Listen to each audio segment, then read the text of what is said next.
And beautiful people, we are live. Welcome to another episode of Kiko's Free Thinkers Forum. This is episode 138, and we're joined by two first-time guests, Theus Robinson, and we're joined by Marlon Clyburn. Marlon's based in Charlotte, North Carolina. They both have activist backgrounds, and they're very much into political advocacy and organizing. We're going to talk about that today. That's going to be the main topic of discussion. And Theus has an organization called Our United Core that we're going to kind of introduce with. And I'm sure that Marlon has a background that's similar when it comes to political awareness and organizing and advocacy. So we're going to introduce these two gentlemen here on episode 138 of Kiko's Free Thinkers Forum, since they're new to the audience. But I just want to say welcome to the show, and I can't wait to have this dynamic and interesting conversation. Thanks for the invite, brother. It's good to be here. Thank you for allowing us to be on your show. No problem. And also, as you all can see on Marlon's screen, he has a YouTube channel called Radical Truth to Power. And I did not forget to plug that in. It's going to all be a part of the discussion. I'm going to link Theus's and Marlon's information at the end of the episode description, so everyone has access to that information. And we can talk about how you can contact these gentlemen at the end of the show if you have any questions or comments for them directly. I just want to start the show out by saying I appreciate all the support. I don't think I've announced it yet on an actual YouTube stream, so I'm going to do it now. We did get past the 1,000 subscriber threshold. We're actually into the 1,300s now. And I just want to say that that's a testament to the audience. A lot of y'all are just so patient because we've had some issues. My mom has had a lot of health issues. I've had to take her back and forth to the doctor, and I haven't been able to be on here as regularly as I wanted to, but things happen in life, and we understand that as independent YouTubers and media outlets. But we're going to continue and try to get out as much information as we can. Again, we don't work with the same types of budgets as some of the mainstream outlets or even some of the bigger independent accounts. And so people have to keep that in mind. And that's the reason why episodes may not come out every week. We do have a lot of episodes scheduled down the road. I want to say the Kiko's Free Thinkers Forum is an international forum. We have about 44% of our audience located outside of the United States. And that was always the point, to make this a local, regional, and an international based forum so people can get those perspectives. These issues that we're going to touch on today don't just affect us. They don't just affect us locally. They're also very much internationally generated in scope. And you're all going to see what we talk about later when I make that comment. I wanted to get started with either one of you as far as just introducing to the audience, since you all are new to Kiko's Free Thinkers Forum, and just give them a brief introduction, where you're from, and kind of how you got into advocacy awareness of any type. But basically, I'm a military brat, right? So that's a big part of what informs who I am and how I view the world. When you grow up in the military, it's like there's not really you don't really recognize ethnicity so much. You're just like, you're related to your branch, right? So I grew up as an Army kid, and that made it so that I was, in a manner of speaking, kind of blind to a lot of things that were happening in the civilian world, as they say. And then as I grew older and, went off to college and started to, settle in, and that was when I started really picking up on some of the undertones in the nation, and then I started a family while I was in college. So that made me grow up a lot faster. And now I'm starting to see the world, like how it affects my daughter, how it affects me, how it affects my wife. Right. And that's just kind of how I started to come into waking up, as they say. In brief, a way to look at me is my politics. Right. So I often say, Marlon's heard this ad nauseum. All right. My politics are not red. My politics are not blue. My politics are black. Right. And that's not black to the exclusion of all others. It is just that it's black in that I center my people and my community's best interests as we move through things. I want to do my part to get things to where we are competing with everybody's able to compete, but we're actually competing as competitors and not as enemies in opposition. Right. And the best way to do that is to strengthen my team, work on building a better platform for us to work from. And I do it in a very pragmatic way. Sometimes you'll agree with me, sometimes you won't, but there we go. The website you see in front of you, complexsimpleman.com. That is the reason why I put that one there instead of our United Core, brother, is because that's the one where you're going to get like my political thought processes and my social thought processes. You can see all my old videos over there. Our United Core, since you raised it, that is different. That's a social organization. It's a community development organization that I'm building. It's not political. So there you go. That's me. Born and raised, very few of us still around. Born and raised in Charlotte, still here. I have no thought to leave now, because I'm, like I said, one of the few who actually seen how this city grew over the years. This inaction into the political world, the social world, is a lot sooner than mine. I didn't get into it, and forgive me, I'm just telling you the truth. It didn't start until the pandemic started. And the pandemic slowed everything down to the point where I can focus and see exactly how this country is. I also got to the point of seeing how nobody was really truly saying or doing anything about the great experiment. They were just going with the even flow of this, that, and the other, and let's move on to the next bad thing to happen so we can fight on that one. Now, Radical Truth to Power is my YouTube platform. Theus is going to get sick and tired because I have said this since the very beginning of it. Radical Truth to Power actually started because of Lindsey Graham. Like, period, point blank.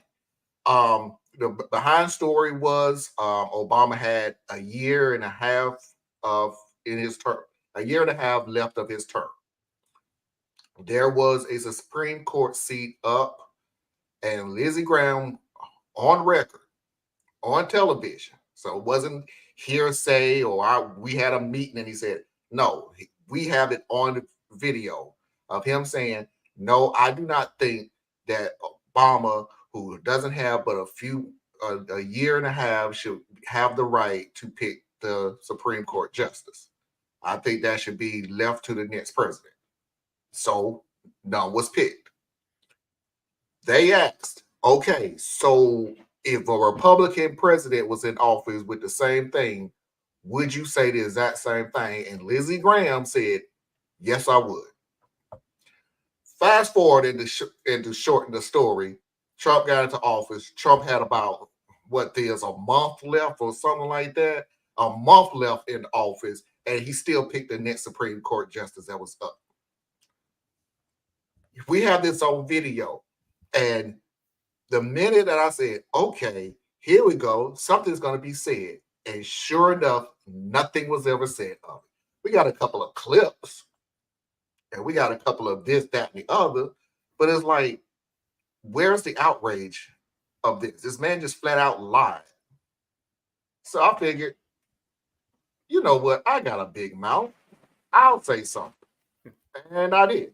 And it kept growing, and it kept growing, and it kept growing. Theus came on the show. Who came on first, Tracy or Theus? I keep getting confused. I still say it was Tracy that came on first. Okay, Tracy came on first, and then Theus came on, and now we got Anna Hart, and there we go. My platform is the country. So, yes, my people will always be in the forefront of that. Always. But I'm more of flow left and right. How can this country work together? And it really depends on the subject. There may be times when I feel like this country can work together. There may be times when I feel like, nah, our people need to do our own thing. Just really depends on what the subject is. And I try to keep that very balanced with my commentary. I try. But there are some subjects in America where, no, we're not going to pretend it didn't happen. No, we're not going to pretend that we just we done did the marching and the hooping and the hollering and everything else. And okay, now let's go ahead. I got to stop because my favorite show just came back on the air, and I got to watch my favorite new episode. That's a lot of talk for us, probably saying absolutely nothing. But nah, brother. That's exactly how I am. I'm off the cuff, and I'm like this. There's some things you're going to disagree with me about. There's some things you're going to agree with me about. There's some things that you're going to probably say, why would he say that? Me and Theus argue a lot on the show. A lot. But it's funny that you wouldn't even know it's an argument, because me and Theus, at the end, we want the same thing at the end. We just take different paths to get there. Mm-hmm. And that's the argument. So our argument is just more, we're still talking to each other. Yeah, I think a big thing people miss, man, and this is, and anytime you want to accomplish something, you want to move something, you got to understand that even if we're all headed to the same destination, that's cool, right? First, to start, like you were saying, we're talking about in the spirit of organization, you agree on the same destination, but you have to respect that each of us are starting from somewhere different, right? So if we just use our geographic locations, I'm in Georgia, Marlon's in North Carolina. We're all trying to get to California. We're not going to take the same path, okay?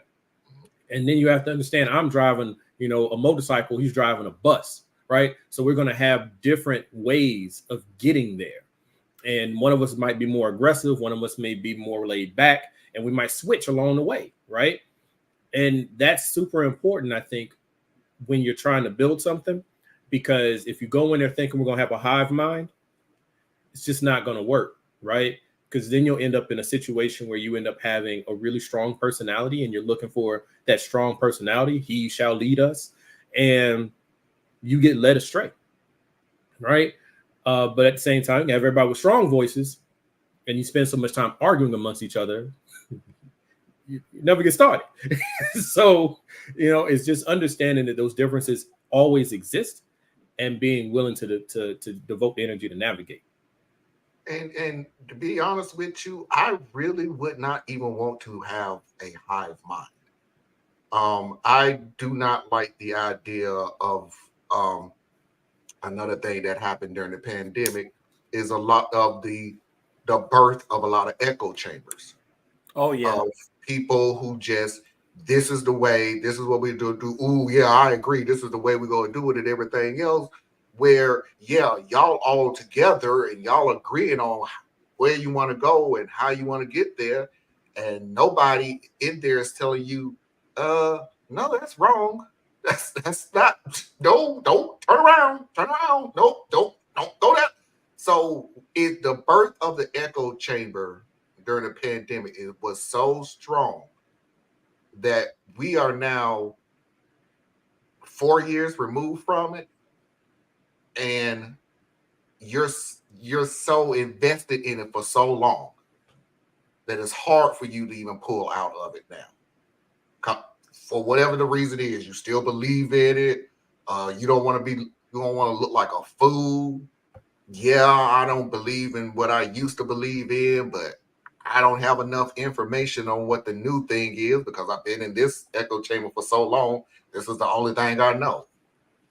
So yeah, Theus, the mind, having a mind hive is not a good look either. Yeah, but this is where we kind of push and pull on each other, because like I kind of dance between the two. Sometimes a hive mind is okay. Sometimes the group think is okay. Sometimes independent thought is okay. I think there's a place in a time for things. Where we oftentimes get tripped up is we don't recognize when it's not the right time or the right place for what we're doing. Right? We want to force the solution instead of navigating the path, right? So anyway, you done been with me once before, brother, and Marlon's with me all the time. If it's silent, I'm gonna fill it with sound. So don't let me run away talking. Oh yeah, because we still ain't No, got the subject. you all look good. But, this was the introduction, right? no, but since we're on the topic, and Marlon brought up something really interesting. And I kind of want a clarification on it as far as the pandemic. You say that things changed with you with the pandemic. is that strictly, are we talking about everything that dealt with the pandemic, which included the social advocacy in the streets? You also had the whole question of the mainstream media and the corporations and then the pharmaceutical companies. You have that question. This person is labeled as this because they decide not to get the shots versus the people who get the shots. And then you have a change of the arms when it comes to the presidency.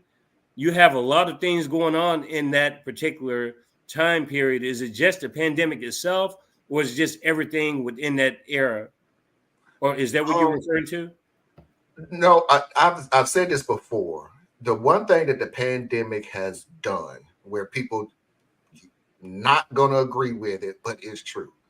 There is nothing that happened during the pandemic that didn't happen before the pandemic. So all the marching, all the our people getting killed by police, all the political issues that we had, that stuff was happening before the pandemic. Nothing different happened. The difference is the pandemic forced people to slow down. You didn't have those places to go. You didn't have your favorite TV shows to watch. You didn't have that new album coming out. You didn't have distractions on really important issues. So this time when a Black person got killed in the streets, well, I appreciate you marching, but are you marching because it's the right thing to do to get the issue out of there, or I ain't got nothing better to do? And I find this really interesting, so let me do it. I'm sorry, Theo, but I know, we differ on this, but yeah, I'm with you. Yeah, I know, but the pandemic slowed people's minds down to actually focus on the American issue. But like I said, tell me what happened during the pandemic that didn't happen before the pandemic. Same issues. But we didn't have a march every day for literally 3, 4, 5 months. We didn't have that. We didn't have everybody up in arms on YouTube and Facebook and Instagram, hooping and hollering and all this other stuff. Why? Now I see how America is. Well, explain to me why you see it now, because this stuff is not new. None of this is new. Because you can't go to that store because your new Nikes just came out. Because that's closed down. Oh, you can't go to the movies waiting for that new movie to come out that you've been waiting for years and years because the movie theater is closed. You can forget about the TV show because they ain't coming up. They ain't showing up. Theus, what exactly do you disagree with what Marlon is saying right now? Well, with everything is about how we come into things. So I've been angry for a long time. Man. So yes, you have. For me, it was like I see different reasons for why people reacted the way they did.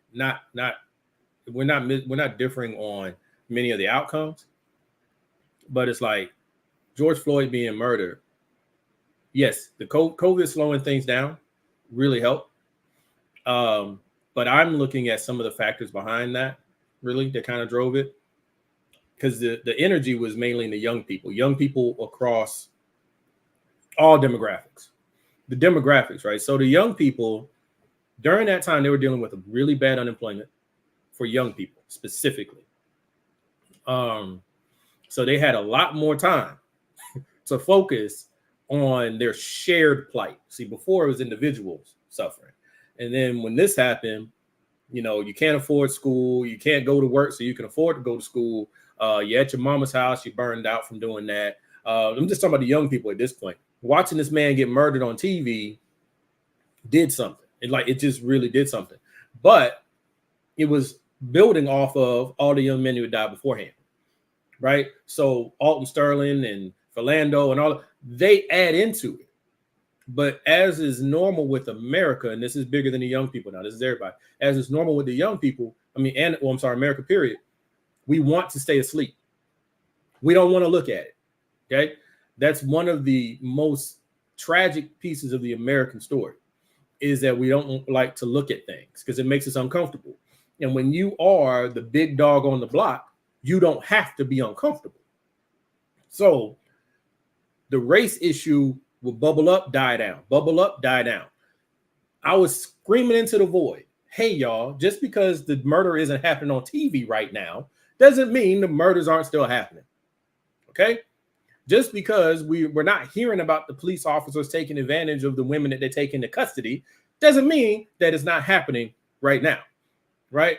So with COVID, it slowed it down. People could see things, and that was cool. They were able to get out of just looking at their own individual pieces. So that's where I was saying I kind of disagree with. I think it was more than just boredom. It was more, it would allow them to really see some things that were moving too fast beforehand or simply weren't being covered.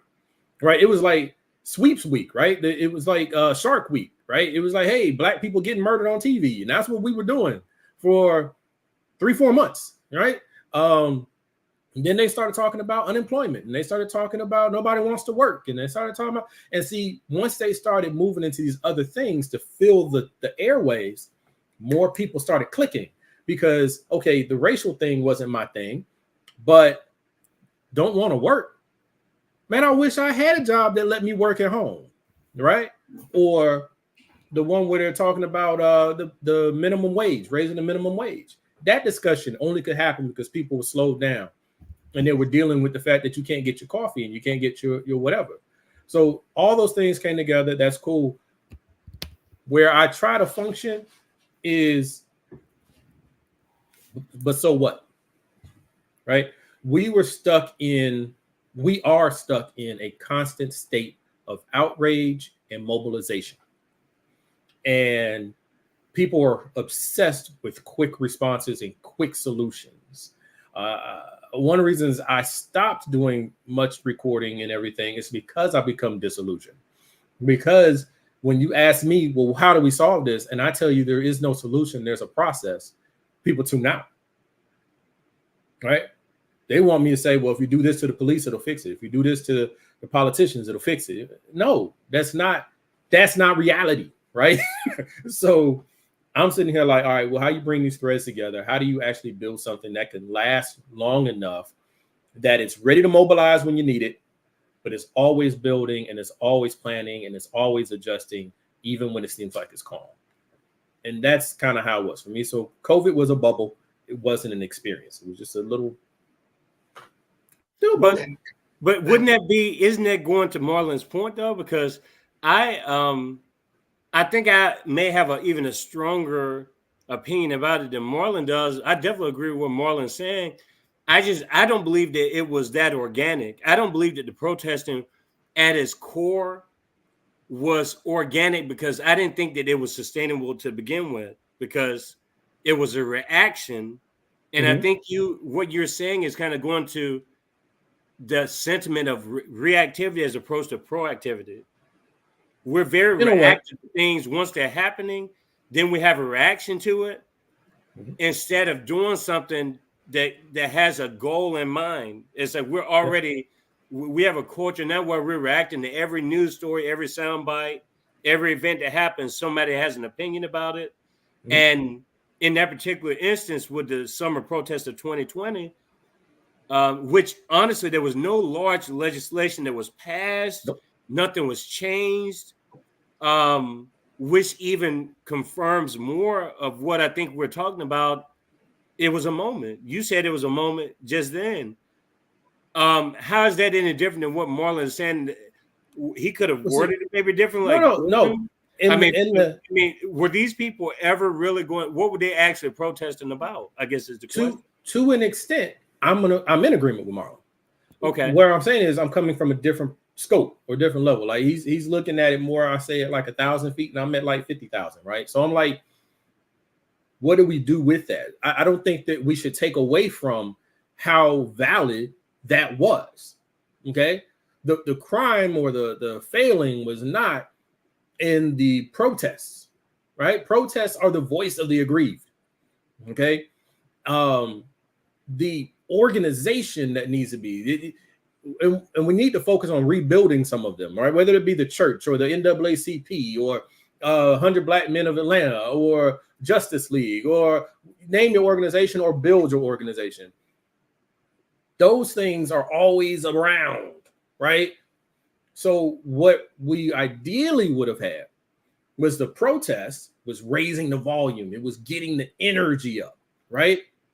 And then behind that, you would have people like we did have this part, the NAACP in the courts, pushing and putting lawsuits out there and defending lawsuits and doing all that, trying to move the ball. And they were doing those things, but they weren't doing it in coordination. It wasn't cohesive, right?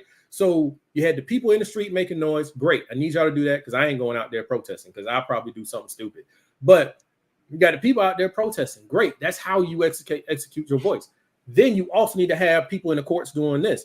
Then you also need to have already developed a bench of politicians like the progressives who are already in there so that they can also echo your message, right? Then you need to have the ear of the president. Then there's so many things that need to be happening. And this isn't fanciful speaking, because if you look at our peer groups, you look at like, what is it? Anti-Defamation League. I think that's the one. ADL. Yeah. Yeah. They do this. Okay. They don't march in the streets because they don't have to. Right now, sometimes they'll do a march because that's how you gain local energy or whatever. But for the most part, they don't have to do that because they got a direct line to people who make decisions and they have leverage, right? So my thing is, we had that, but it was all the pieces were moving, but they weren't moving together, right? So that's why I'm not saying Marlon's wrong, and I'm definitely not saying wrong because he's right. I'm just saying that had we had the organization in place, the right level of cooperation, partnership agreements, things like that, then we could have been actually moving somewhere. And you'd have your drum majors and your tubas and your clarinets and your horns. Everybody be working together, moving this thing to make one sound. We don't have that. So I'm saying we will have more of these events. We will, because that's life. What we need are to have some organizations, it'll be plural, that are in the background ready for when some of these things happen, so that we can call on our partners, we can call on our peers and say, all right, Black Lives Matter. You guys do great with local organizing, mobilization efforts, and protests. You know how to get the permits, you know how to do these things. Cool. We're gonna need you. NAACP, what can you guys do in the courts? All right, so what kind of legislation might you be pushing so we make sure when we're doing a protest, we're using the right language that reflects some of the things that you're going to be saying in the courts, right? Okay, hey, who's a politician? I'm just gonna say Cory Booker because I can't think of nobody. I know he ain't the right one, but Cory. All right, so who can you work with in Congress? How many House members can you rally? How many senators can you at least get sympathetic ears to and put out a bill or try to get a bill moving? Even if it never makes it out of committee, I need you to get together and put that bill in motion so then we out here protesting can echo that language, so that the court system is echoing that language, so that our talking heads across the podcasting medium is talking that language, so that we're all saying similar things so that we can move somewhere. We had an opportunity. I truly believe we had an opportunity to have gotten that John Lewis thing passed. Was it strong enough? No, but we had a chance. And big America was scared. They're like, oh, we're going to have to pass something. Like they did after they murdered Martin Luther King. Oh, we're going to have to pass something. They're about to tear some stuff up. We got to do something. But then we calmed down. We calmed down and we didn't have any demands. And we did that because we were disorganized. People like to look at the past. I say, yes, look at the past.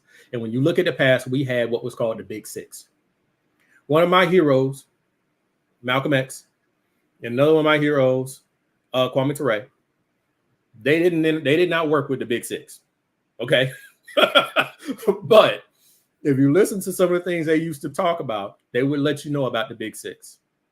Those were your more middle ground black leaders, right? That was your Dr. King and your, I forgot some of their names, but you know what I'm talking about. The heads of the NAACP, all the big organizations.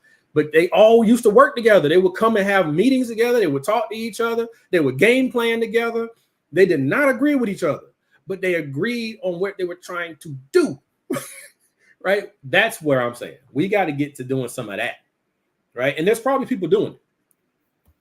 Okay. Marlon, but what Theus is saying, is that even possible? It's concerning when you mentioned the organizations, because I know this word co-optation is used like almost too much. I hate that word in a way, but it's not even just that whole idea of the potential of co-optation. It's just simply the organizations you named seem to be linked to the larger political system, and I think that that's a serious problem. I don't know if Marlon sees that as a problem or not, but I just think that the organization has to be independent from any of the politics, because the way politics are now, they weren't like they were when Kwame Ture and Malcolm X were crossing and talking to some of these more mainstream black activists. That's not the situation now. Our political system is not like it was back then. I say it's worse then than it is now. You think it's worse then? Absolutely. Ain't nobody stringing us up. Ain't nobody bombing our churches. Ain't nobody firing you because you said that you were pro-black. Now, if you say some of the other things, they might come get you, right?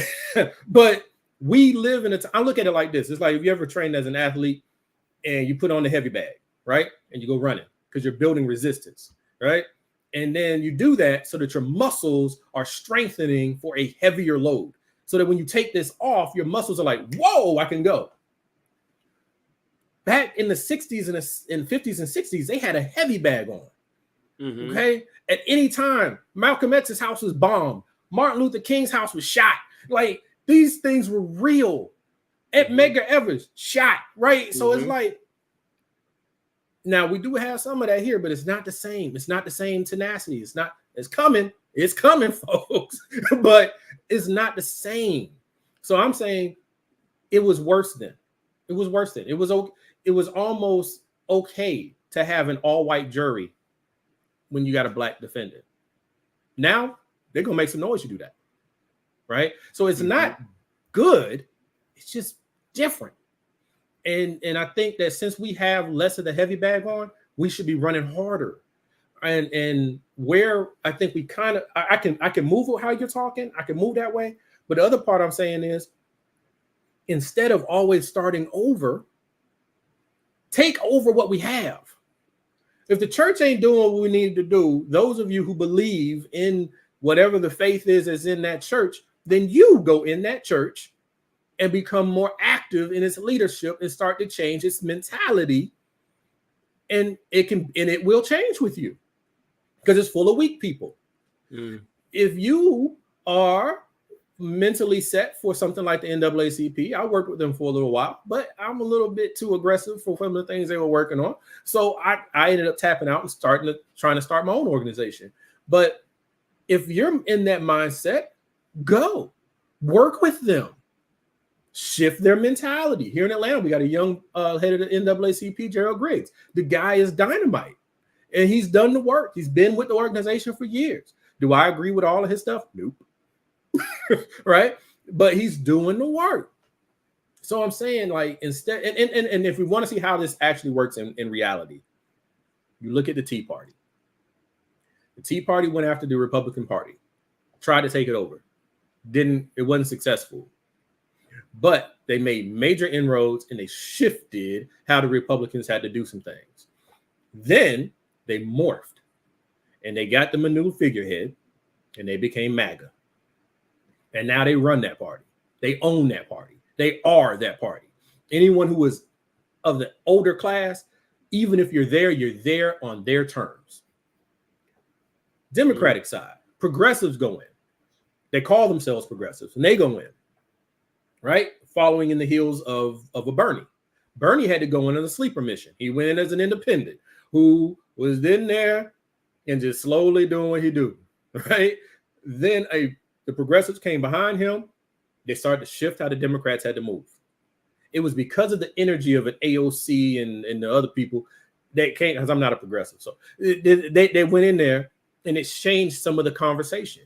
That is why you have a Joe Biden that was doing some stuff that we didn't expect him to do, right? Like, wait a minute, the tax credit, you doing that? You know, okay, Joe, do that, right? You know, we didn't expect that from him. He was supposed to be a corporate Democrat who's in there shilling for the government, for this corporate, which he does. But he did some progressive things because he put one of their sympathetic people, Kamala, as his VP. So we started hearing different things. So I'm saying, like, take over some of the things that are there. Build, like you were saying, these new things, build them. That's fine. It builds energy. It makes people hear things. That's the Malcolm X side of the equation, I would say, right? The Elijah Muhammad side. Listen, let them people work with you, because if you don't, I'm over here and I'll burn it down, right? We need all of that. I know you got something to say, Marlon, about all this. You was looking kind of shocked on, are things better now or different now than it was years ago? I agree with him. It is. It was a lot worse in the 50s and the 60s. But so I can hear people now. So why are you complaining then? We're better. We're better. We overcome. Two things. One, no. Two, because that's 40 years ago. It took 40 years to get to this. It took 40 years, and let's use George Floyd, like we was on that topic anyway. The marching was because we were so used to our soldiers being killed in the streets and getting brushed away. We were so used to it. George Floyd, and please do not take this out of context. I'm just making it perfectly clear that it was a terrible situation.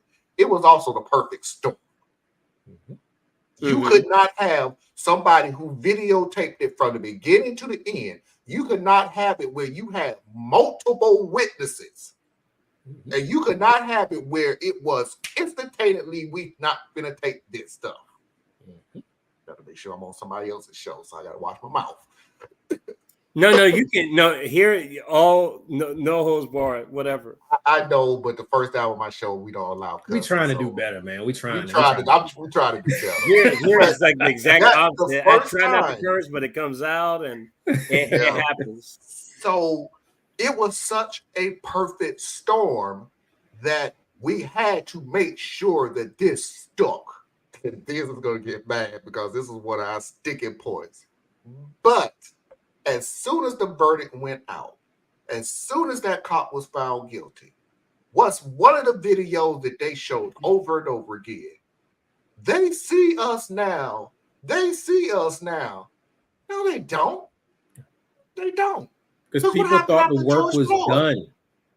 What happened after George Floyd? Ahmaud Arbery. And the only reason Ahmaud Arbery happened was because the dude was so stupid that he went to a radio station with the video bragging about it. And Lord, thank you that the person that he showed the video with, wow, this is foul. No, I need to let this out and let everybody know. And thank goodness he did it, because he had a prosecutor that was district attorney that was already ready to brush this under the rug. No. And what has happened to that prosecutor? I think they got fired. That's about as best we get. We don't know what's happening yet. Because what they do, and that's where I'm getting at with a lot of these things. These events happen exactly how Marlon laid it out. Perfect storm, right? That was mobilization that happened afterwards. Using something that Kwame had once said in the past, it's like Black people, and I'm paraphrasing, Black people are very easy to mobilize. Okay? We can take a sign, put it in the yard, and say, people in this building called me the N-word. And within 24 hours, there will be a protest, and then we'll start to have marches, and we'll start to boycott and do all those things. Very easy to get us to show up and mobilize. But then it fades away because it's built on anger. It's built on emotion. Emotion, in my view, is a tool. And you should employ that tool when it's time to employ that tool. And you need to put it to work. But you need a steady hand controlling that tool. And that's where organization comes in. That's where you are sending people to go protest. You are not only, once they go protest, even if it's organic, fully green, what's it called? Grassroots? That term? Grassroots? Mm-hmm. And it's purely organic. And they all show up. And then the organization's like, this is where we need to be. We agree with these people. Let's go. Now, here's what an organization does. Organization makes sure that it can charter buses or it can deploy its own buses to get people to and from the protest. It can make sure that there are snacks and water and first aid, right? This is what organization does, right? So that the protests can last longer and that the people can be more comfortable, right? An even stronger organization can send out security so that if little squabbles break out, they can diffuse the energy, right? Then organization can say, great, this is something that actually has legs. We can work with this. Call our attorneys, get them on this. We want to see what we need to do and what we need to press next. All I'm saying is all of these events are very valid and I'll never take away from them, especially I can't take away from something where I'm sitting on my butt while they're over there doing it, right? I can't take away from that. I'm saying that the organization needs to be there, that we can rely upon to take care of our vanguard. Our young people are our vanguard. That's our energy. Those are our soldiers, right? Those of us who are in our 40s and 50s, we are supposed to be more in a leadership role where we are giving them tactical information and we are making sure that their supply lines are set. They're going to take care of the field work, right? But right now, everybody just running around doing what they do, and it's scattershot. It's like, as Malcolm said, if I take my hand like this and I hit you with it, it'll sting. Mm-hmm. But if I bring all these things together, now I can do damage, right? And that's why I started my organization, even though I've kind of shifted a little bit because my mentality has shifted a little bit. But there's other organizations out there. Whatever your level, I hate this term. I actually love the term, but I hate what's been used with it. Whatever your level of militancy is, there is an organization for you. And if there isn't one, make one. And right? I got to say this about the protest. I just want to make it clear. The protest wasn't perfect either. We've had reports, and thank goodness there were people on the grounds who stopped it. We had reports of people who were protesting, marching. They had their goal of what they wanted to do, who constantly had to stop because we had people who were so revved up, either being honest, being a real actor or a fake actor, start tearing stuff up. And they couldn't. There were people who was like, no. I don't want this protest to be like, that's all we do is going to go damage stuff. We've already done that. We know exactly how the media and everybody else is going to take this. This is just, they just want to do damage. No, we need to focus on what we need to focus on. But people, remember that you in America. Because the other funny thing that happened is the people, the Instagram people and the YouTube people who would drive up to a protest in their car, run out, take a picture in front of the protest, put the camera back up, jump in the car and go home. And then go on Instagram and go, I was marching with the protest. But you'll never be able to control those things. And I'm like, those things are fine in a manner of speaking. But that's part of why I said an organization will be able to send out the security, right? An organization will have their field officers who are out there as well. If you like, I went to, this was years ago, but it was when that big school shooting had happened, and all of a sudden it was the one that Mr. Hogg was part of, and all of a sudden there was like around the nation huge marches about gun violence, and I went as a part of the NAACP, but I was out there and it's like you had all of those things. So yes, you're going to have the unruly people because they're really charged up, right?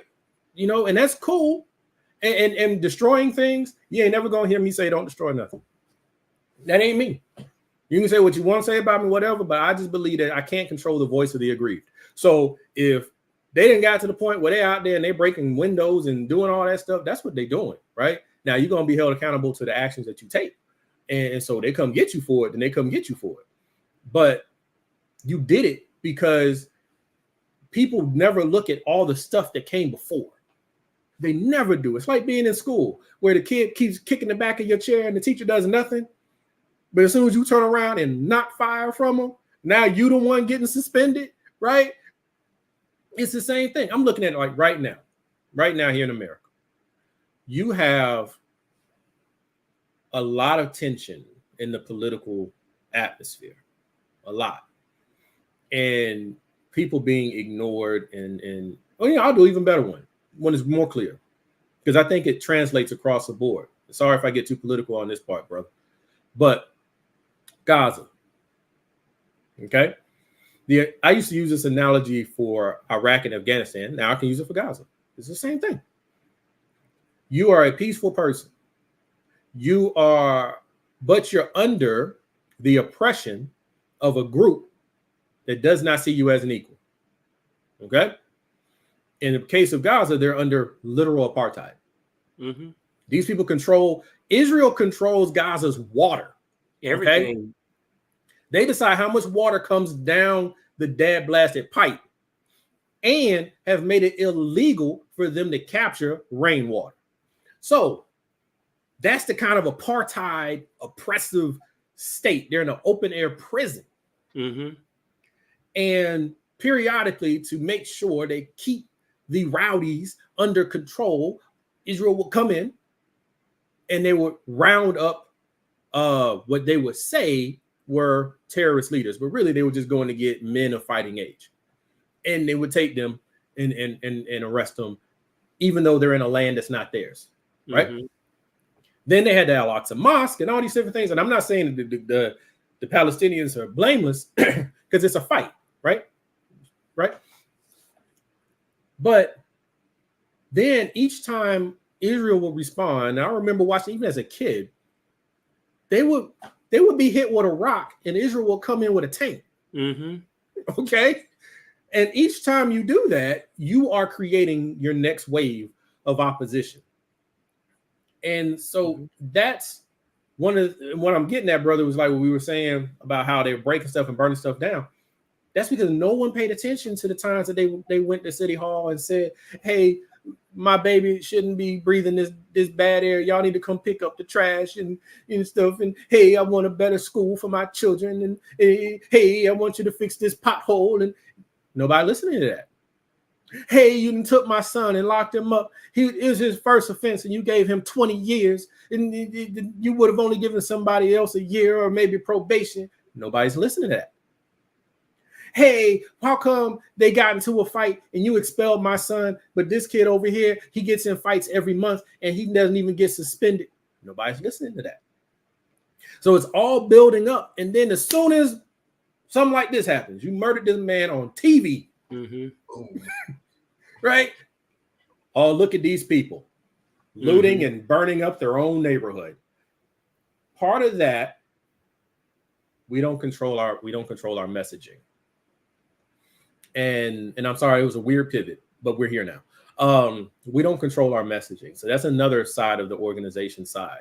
That's where we pour into, and however you might feel about this person, you pour into people like a Roland Martin, right? You pour into people like Brother Kiko here. You pour into people like Marlon. You make their platforms bigger and more robust so that they can become your mouthpiece. Now that means y'all gotta hold us accountable too, right? When we start getting off base, you shut us down, ignore us, do whatever you do. But we need that, because without it, here's what you get. You get the protest, and all of your coverage and what's happening comes from CNN, MSNBC, Fox, and a bunch of other people who don't care about you. Don't care about the issue. Don't care about none of that. They care about what sponsor dollars can I get pushed into this hour. And that's what we get. So we need to develop, everything for me is develop the other pieces that we need and build lines of communication so that we can stay somewhat organized. That's my big thing. I want to go to something, though, that we said before, because just for clarity purposes for the audience, I don't think we disagree with what I was saying earlier. I was only making the point about the historical significance. I argue that because I've done an episode, like we've done several episodes about the Congressional Black Caucus on Tracy's show, and on this show, I've done a few just dedicated to that topic. I was making that point. I wasn't talking about Black people's experiences outside of politics in a Jim Crow era. I was talking more so, I don't believe that what you're saying could work now with organizations working with the Democratic Party, for instance. I'm saying that back then that was more of a possibility because those people were not tied to the big money. That's all I was saying. I wasn't commenting on the broader Black experience. I was talking strictly the political process within the chambers of Congress. I'm not talking about the Black people struggling with Jim Crow segregation. Obviously, that was. Well, I just don't think you can look backwards at that time and not look at that, because that was the impetus for everything. But I'm interested in hearing from you. So you're more, and I'm putting words in your mouth, so tell me where I'm wrong. You're more on the, okay, this system is broken and it's twisted. Mm-hmm. So we need to find a way to function outside of it to affect it or affect change in whatever manner we need it to be. I'm curious, what are some of your ideas and how that would look? Because we can bat down ideas. I mean, hypothetical, So it's going to have to come from the outside of the political system. And I'm saying that back then, and I keep referring to that period, is because I don't know if we've been able to duplicate or even have anything that's similar to that particular time period now. And I think that explains a lot of the complacency that you mentioned in a couple of instances already. Why things just seem to die down within a few weeks, a few months' time. Things die down because people are so complacent. We're talking about a time period where people couldn't afford to be complacent. The Montgomery boycott lasted a year for anything to even happen. So we're talking about something that's raw, something that's organic, is very visceral. Unfortunately, is extremely visceral because there's so much oppression involved. And I think that the Gaza reference was really appropriate when you said that. And I'll bring Tracy in a second because I see her in the back. I think that that's a very relevant reference. But I just don't think that now in these particular times, and I'm going to get to your question, we have to I don't know if we're going to find a way to humble ourselves enough to get to a point where people do have the impetus to revolt. Because now technology is so accessible. Things are almost too accessible. And with the accessibility aspect and the technological aspect of the 21st century, we're talking about generational divides where people have their own thing going on. Like there's no mobility. There's not even mobility. I would argue that there's not even mobility now that's sustainable, just back and forth. Well, because if I may, sir. Because there's so many ways to escape now. I don't think back then there were those vehicles to escape the same way. And so people were, they had a plan because their circumstances made it for where they had to have a plan. I think now people are just so fragmented that when something does happen, the complacency is already built into the equation, and the ruling class knows this, and that's the reason why we don't seem to have any traction. Yeah, let me say something on that real quick. I agree. I actually do agree. If you're looking at the 50s and 60s, there was no 24-hour news station. There was no, I mean, 6 o'clock, you got your news, 11 o'clock, you got your news, and we're done. See y'all tomorrow. We don't have instant information coming through. You know what? I argue with a lot of people when they say this country, hey Tracy, this country is so violent, and look at all the violence and going on and blah blah blah. Well, one, the violence have been going down year after year after year for the last 20 years, 30 years, something like that. But number two, when you found out that JoJo had a fight with Lulu at the school, you didn't find that out until the next day or the next week. Now, JoJo and Lulu's fight is live on YouTube as it's happening. You're just getting information quicker.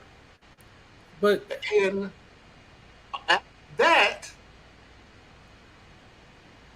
it does at times become a distraction. it does, but check this out, bro. It's almost like, and this is the way I'm taking it because I could be wrong. It's almost like we're complaining about the tools.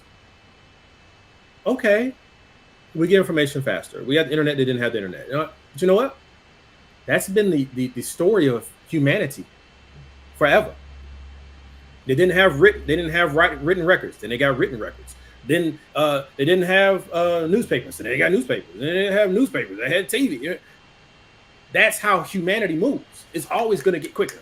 Always, right? The problem isn't the tools. The problem is how we use the tools, right? Yeah. And one of my frustrations when I talk to people about I call it the past. It's not really the past. My parents were alive, right? Mm-hmm. But we look back at the 60s, the 50s and 60s, mainly because that was our golden era, right? That was where, we had a lot of people come together and we stood up and we fought and, and if you were on Malcolm's side or Martin's side or whatever, you had a side and everybody, right? What I always want people to look at and always remember is what did that rise out of? Okay? So that was unbroken oppression and obstruction from 1619 to 1868. Then, in 1890 something, Jim Crow said, here we go. And we went right back into oppression. We had 10, 15 years of, and then we went right back into it. So this was tension that was building from the beginning of the 1900s to the 1950s, and then it burst open. That's 50 years of struggle. So, yes, we are much more comfortable now. Some of us, the ones of us who you see talking, are much more comfortable now. We are not representative of the majority of our community. All right? Many people in our community would dream of having just a little bit that I have. I'm not representative of the typical African American's experience in America. So where I worry is when people say things about how much more united we were in the 50s and the 60s, they're not factoring in the fact that we had to be.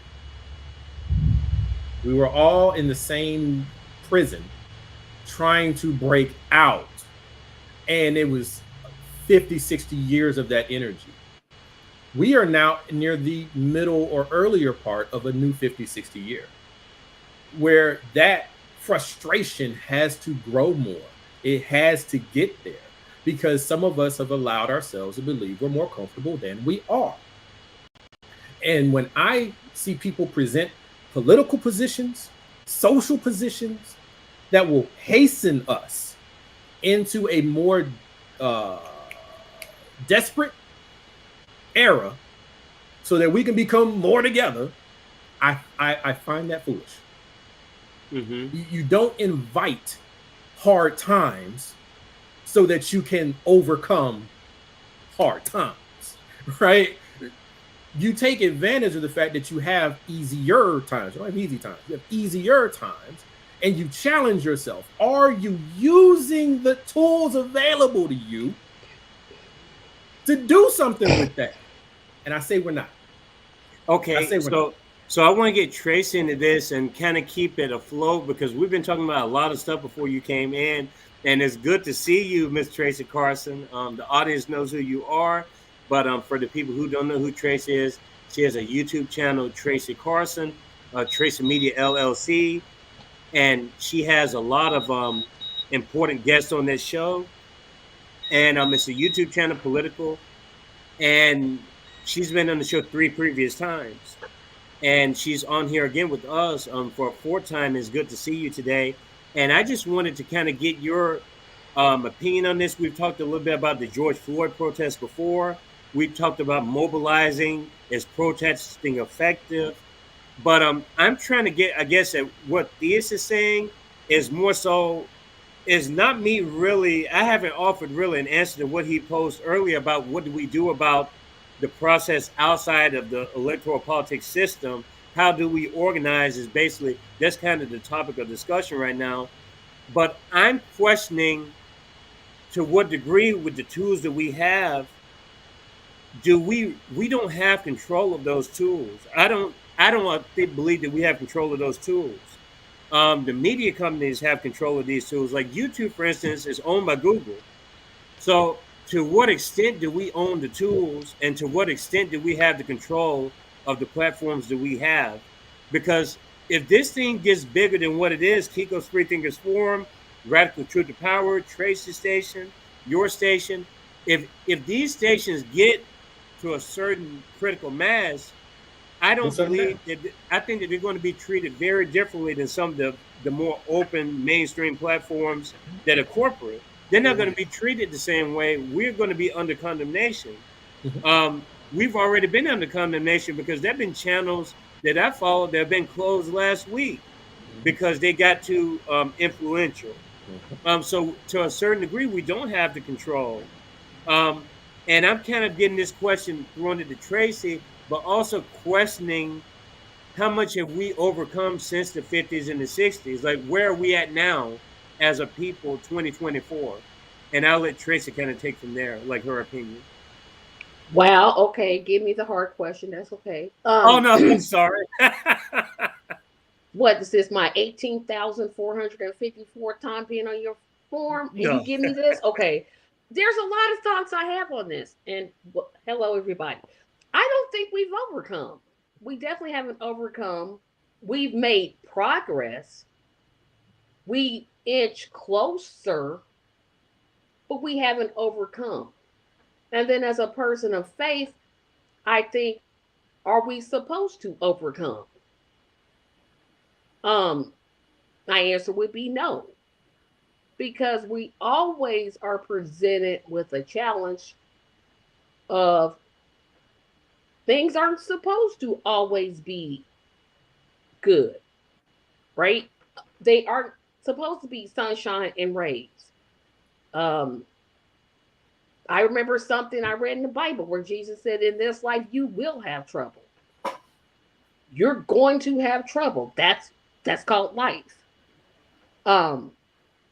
But then, of course, he said, be a good cheer. I've overcome the world. Not going to go down that path, but you're going to have trouble. There's always going to be oppression. There's always going to be challenges.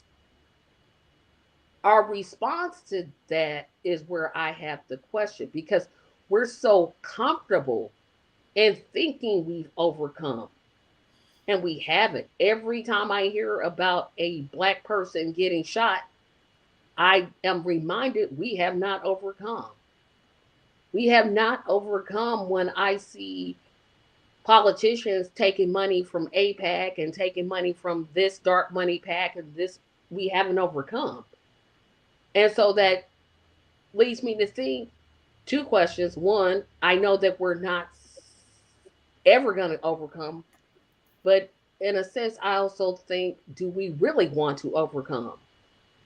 Is it that we're comfortable where we're at, and that's why we're not active in the way that we are. I mean, the four of us have channels. Well, not so much Theus because he records every time. Every time Trump becomes president. But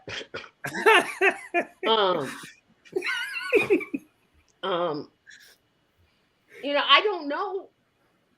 I mean, the things that I'm in, I know I'm not the typical Black person, right? I know that most people are not going to be in the streets protesting. I know that most people, and y'all forgive me, I got this new pump on me that's making noises.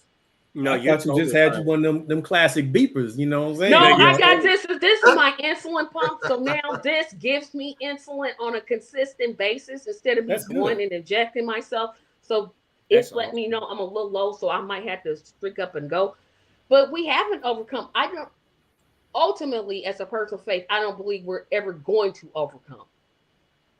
I just don't believe that. I think we can make progress. I definitely make progress because you can't just sit here and say, well, we're not going to overcome. So let me just wrap this up and not do anything.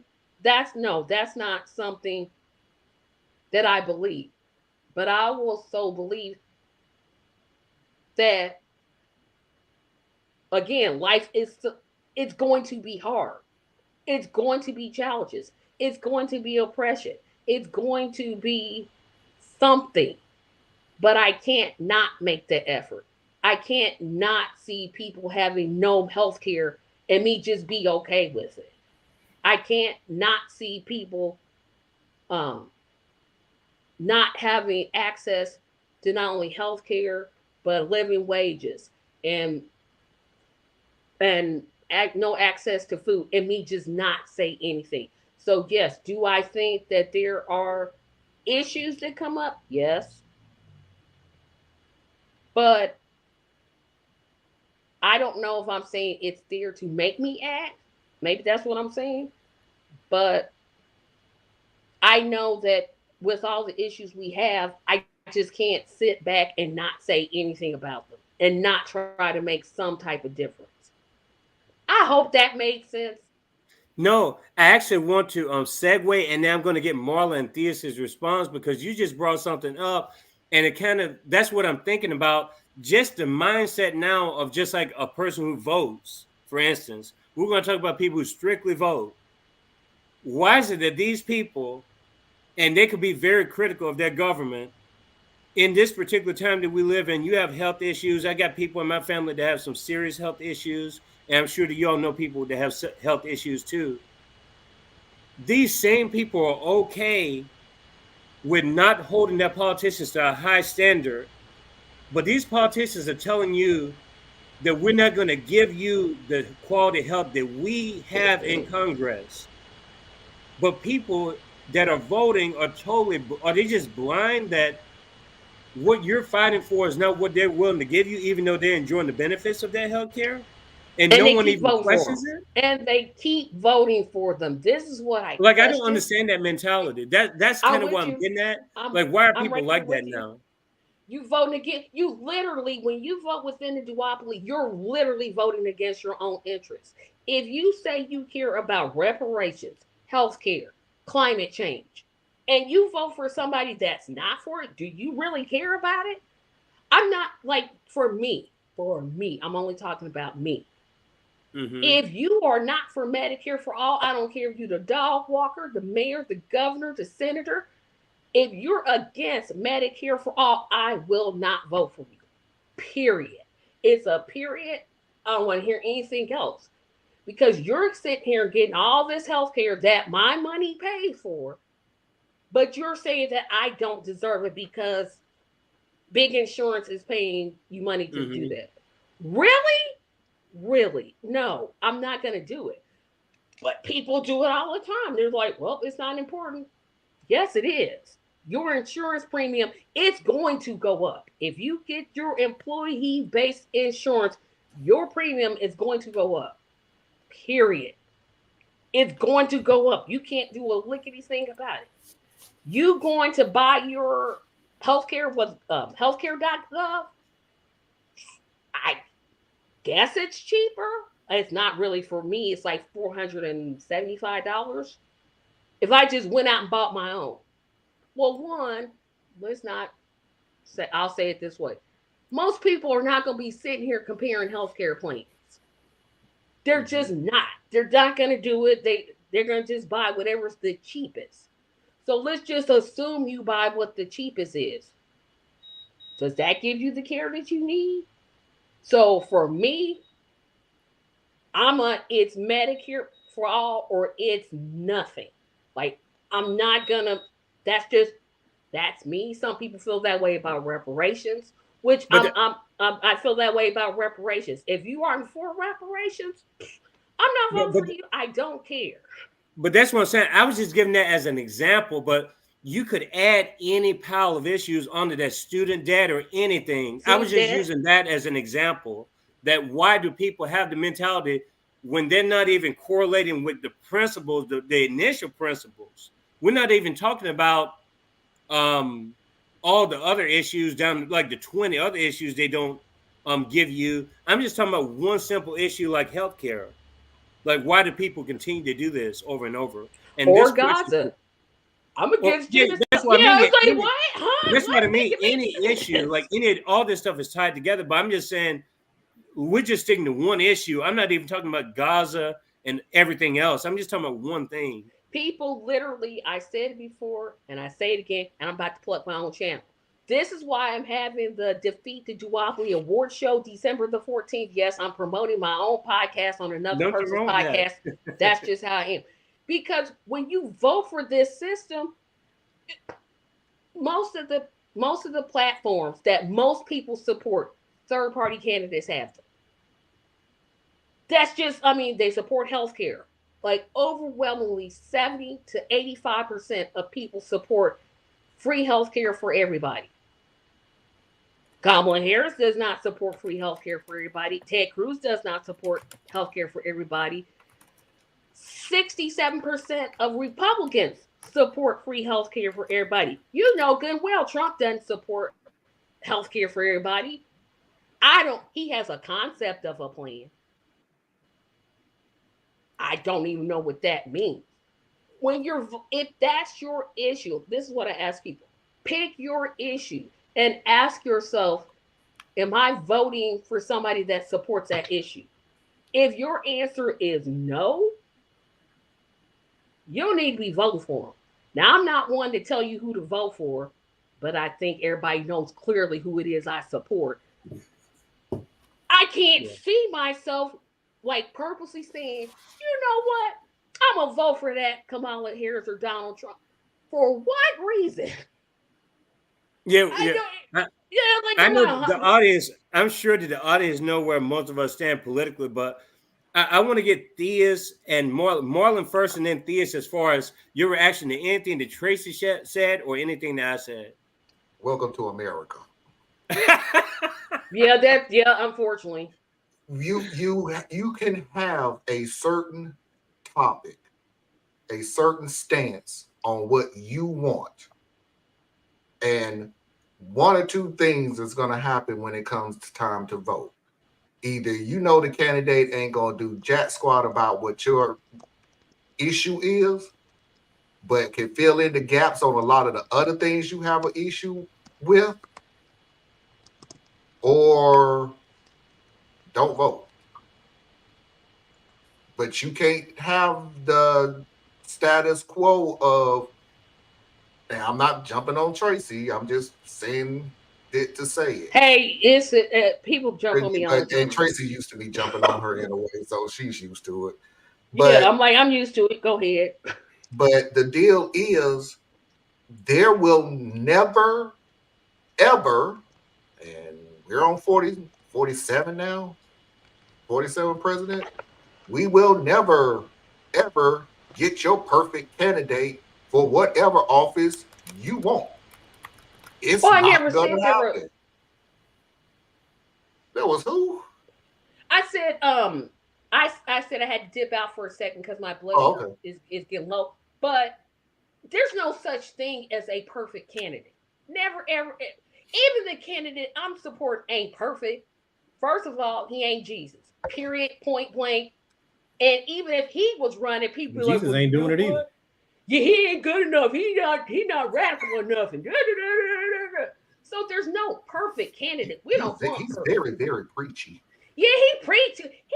He feed too many people. He don't be doing right. There's no perfect candidate. But like that's why I said pick one issue. One. Healthcare, Gaza, whatever you pick, and just ask yourself. Just start with one issue. Mm-hmm. But I'm gonna go take my get my blood sugar straight. I'll be right back. Okay. Again, you going to have to bite the bullet on something. You're just not. I get the one thing that you want. I'm for reparation, but me, I know what it will take to get it, and we ain't there yet. We ain't close. Not even close. We're Not even close. We're not even on the pinnacle. Nowhere even close. Getting that. There's gonna have to be some political deep cleaning. There has to be some deep turmoil. I agree. Yeah. So, but that's my thing. That's mine. I can preach that to the top of the mountaintop. I have data. I have history. I have all that stuff. What I don't have is a pen and a paper and the way to make it a bill. But I know as time goes on, we will have that person. We just the deal with what we was talking about earlier about the 50s, the 60s, and today is it better than it was? Yeah.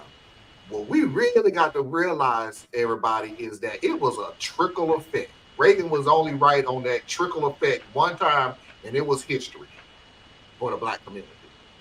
That was a trickle effect. Economics, you lied your butt off, but still, when it comes to the Black history, that is a sheer definition of trickle effect. We got what we wanted in drips. It's we don't want to remember how bad it was without realizing that was what was going on before we got to where we are now.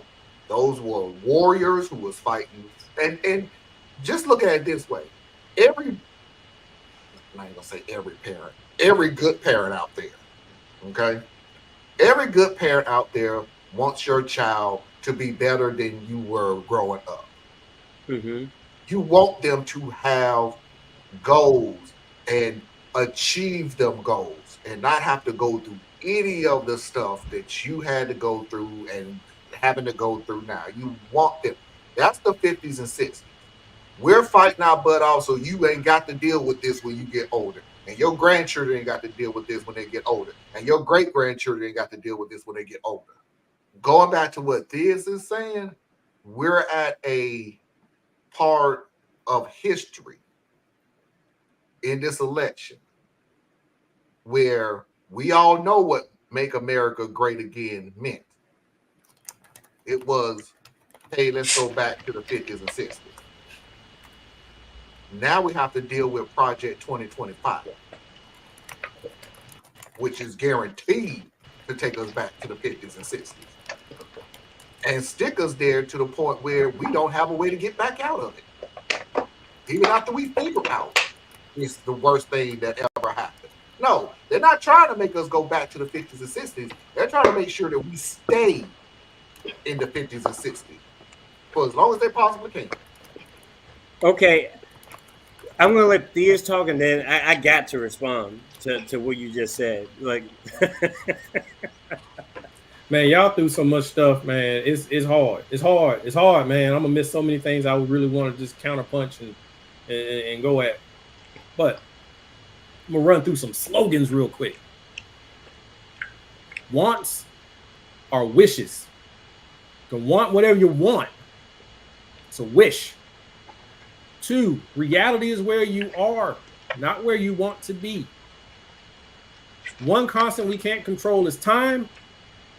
And no matter what your plan is, your opposition has one too.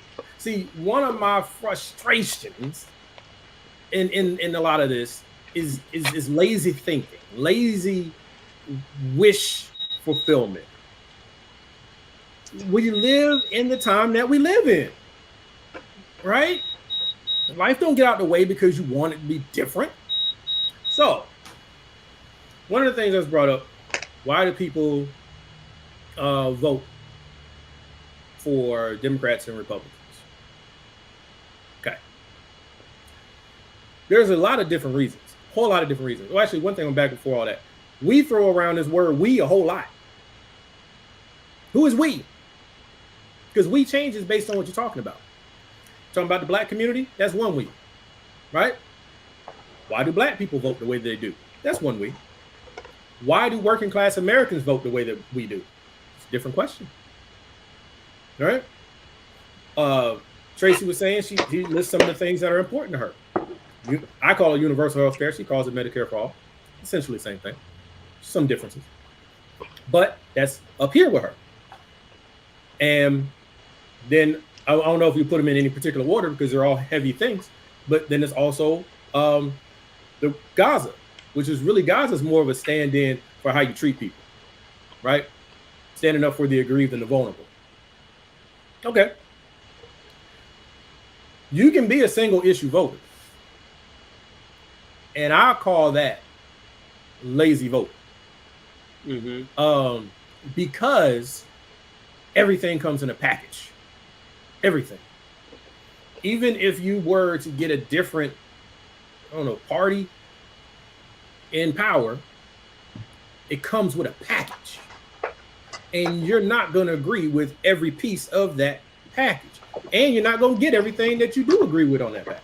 So when people go to vote, first I'll say the reason why I go to vote, and then I'll kind of extrapolate out.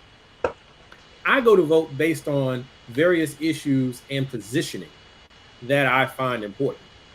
It's not going to be specific policies in all cases, right? It's more about relative positioning and basically it's jockeying for position. Let's be real. It's a very pragmatic kind of view.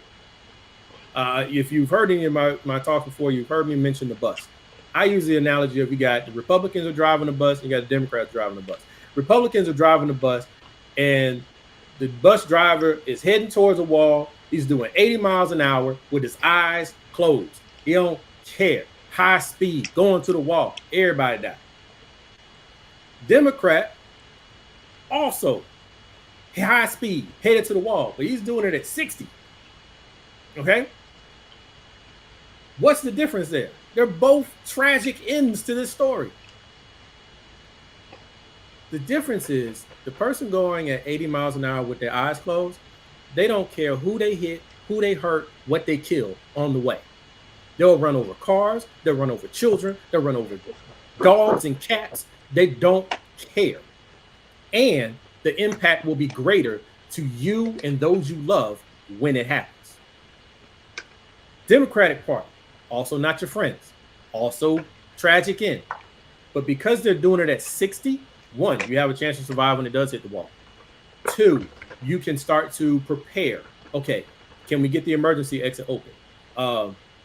He's swerving, trying to avoid hitting certain demographics and groups, right? Trying not to cause absolute mayhem up into the wall.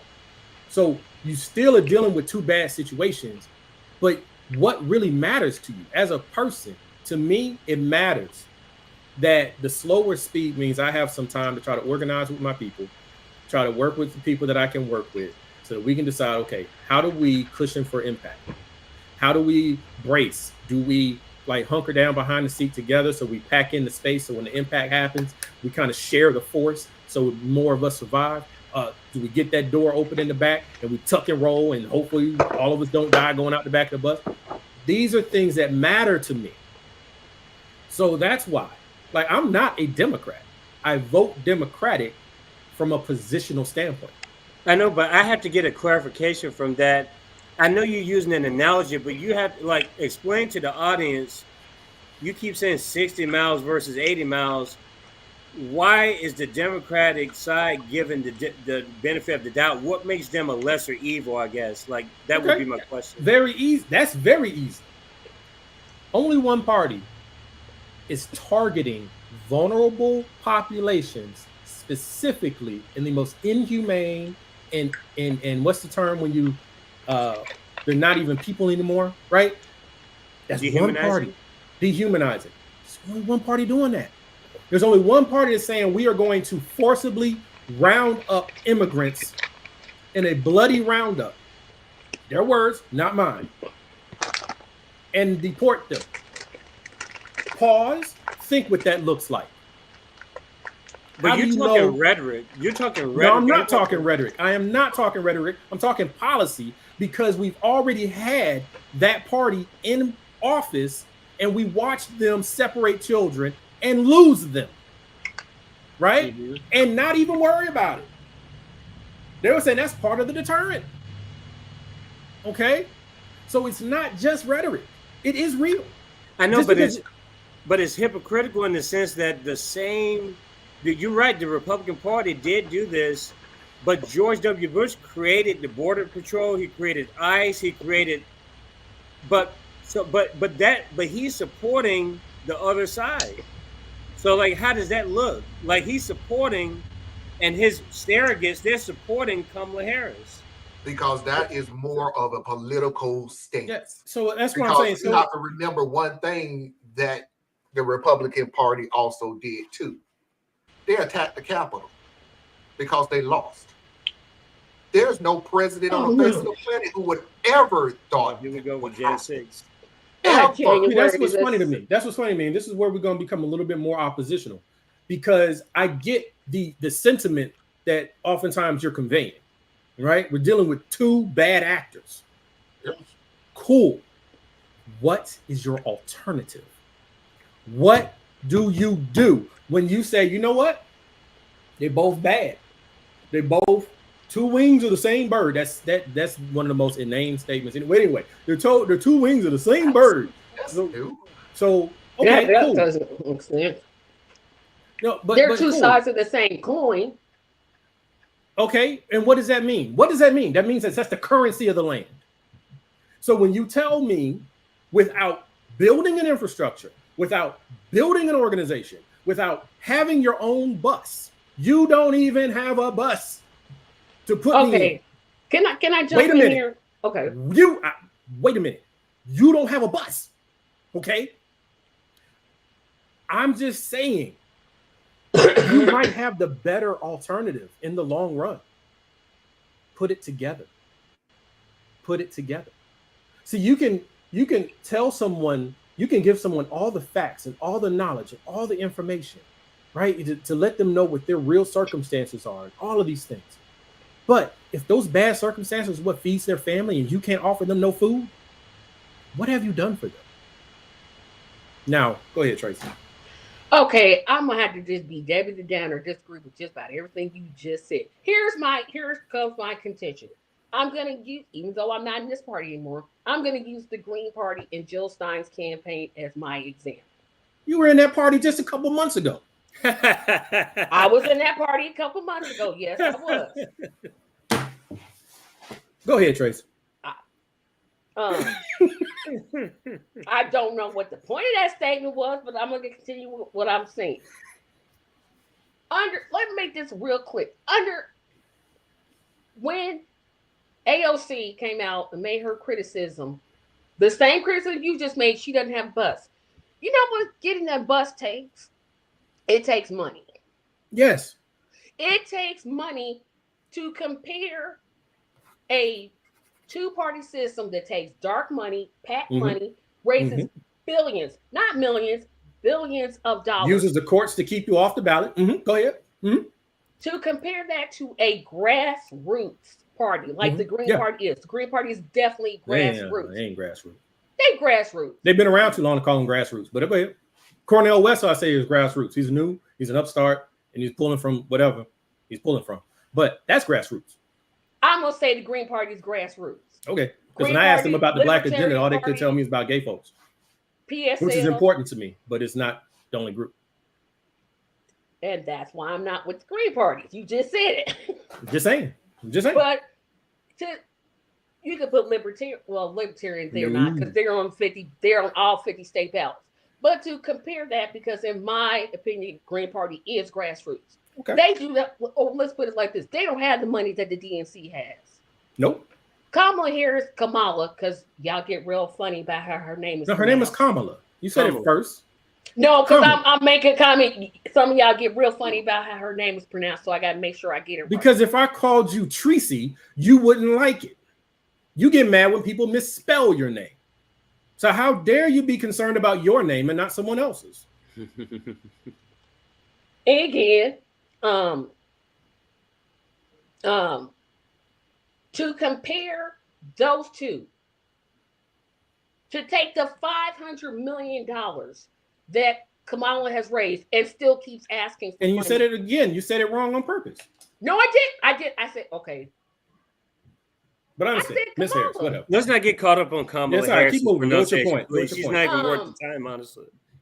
To compare that to the $500 million that the DNC is asking for, I'll say DNC so I don't agitate anybody because that's not my intention.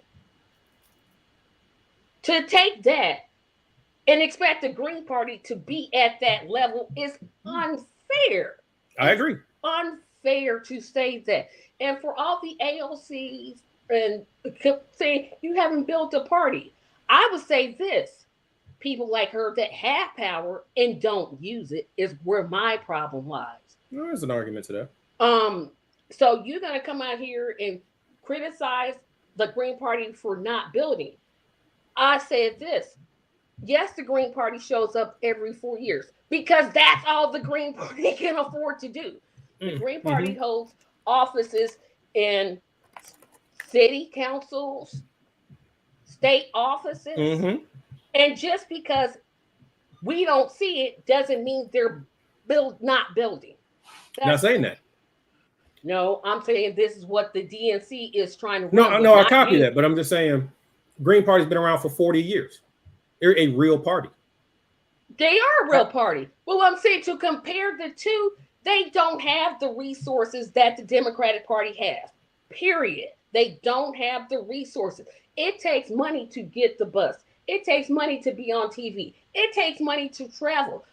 I'm going to brag on this. I recently interviewed Dr. Cornel West, and he revealed his campaign has $12,000. You can't run nothing. I concur. You can't run anything. So to expect the same expectations is what just frustrates See, that's the funny part. The ones expecting the same expectations is actually you, not me. I don't expect the same expectations. I do go into it looking at the reality of the situation. I do look at the fact that the Republican Party and whatever is formed, because really the party names are almost secondary. They don't mean they're anything liberals. They're liberals and they're conservatives. That's what they are. They're liberals and they're conservatives. Because at one point they flipped the names and all that good stuff, right? They do these different things. And even when you had wigs, they were conservatives, right? Is you always... I gotta cut in real quick. Yeah, bro. Everybody, I apologize, but I have to go. I got like a room full of kids that's about to tear my house up. Go ahead, Grandpa. I appreciate you. Thank you, Kiko, for bringing us onto this forum. I truly appreciate it. Thank you. I hope to be on again. You will definitely be back on. Absolutely. We have so much more to discuss, Marlon. I appreciate your presence, and we will definitely reconnect at another time, and you can come back on the show anytime you want. I appreciate it. Dear, see you tonight. Got it, bro. But the thing is, we can get into the weeds, and we can argue about little bitty things all day long. I'm talking about the reality of the overall situation. You have come into someone else's playground and they're playing freeze tag and you now want to play TV tag, right?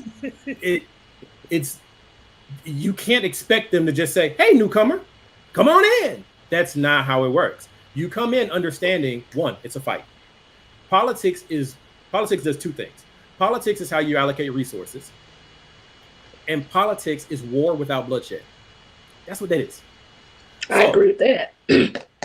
The reason why you want to get into politics is because you want to be part of the discussion on how we allocate resources. But in order to be part of that discussion, you have to fight the war. No one's going to say, hey, newcomer, thank you for joining the war. We're going to go ahead and give you an equal amount of armaments, and you go ahead and get your team together and let us know what else you need. And then when you're ready, we'll all fight. No. What we're going to do is we're going to say, hey, there's a newcomer. What we need to do is let's work together to make sure that they don't come in and mess up even what we're already working on, because my strategy is to fight you and your strategy is to fight me. And we would have to create a whole new strategy to fight them. So let's make sure we keep them from being too big. That's how corporate works. That's how politics work. That's how even how we work in interpersonal relationships. We always do this. This is how it works. So the third party concept, I'm not against it. See, when we have these discussions, it ends up sounding like I'm against it. It's not that. Go back to what this whole conversation started on, was about organization. If you don't build the organization, you don't have the infrastructure, you're not ready. Okay? So if you will find yourself trying to come into this fight in the last 2 years, coming into a presidential election, and you can't stand in that gap and have the resources you want and have the infrastructure you want, you weren't ready. You weren't ready for this fight. Get more people. Get more people on your side. But to come in and you got $12,000 and they got $500 million, you can't say that's unfair. You can't say it's unfair. I absolutely can say that's unfair. It's not your place. What are you going to do? What are they supposed to do for you? No, what are they supposed to do for where are they getting? Cornel West. You know where they're getting money from. Citizens United, dark money. I'm not okay with it. See, that's a simple A to B logic stream. Okay. And see, that's not how I function. You've known me for years. I don't do simple math. So I'm simple now. See, now you're taking my words and twisting it. So I'm not going to do this right-wing thing. I'm not saying that. Listen to what I say and go by what I say, not what you want to twist it into, because that's unfair. And then it changes the whole discussion. No. This is actually a good discussion, but I have some questions that I think that would guide the discussion more, because actually I agree with you, Theus, about the ineffectiveness of the third-party movements. And I can at the same time support those people, but at the same time reveal the inefficiency of it too. Because something that doesn't add up for me is this, and I'm a natural skeptic.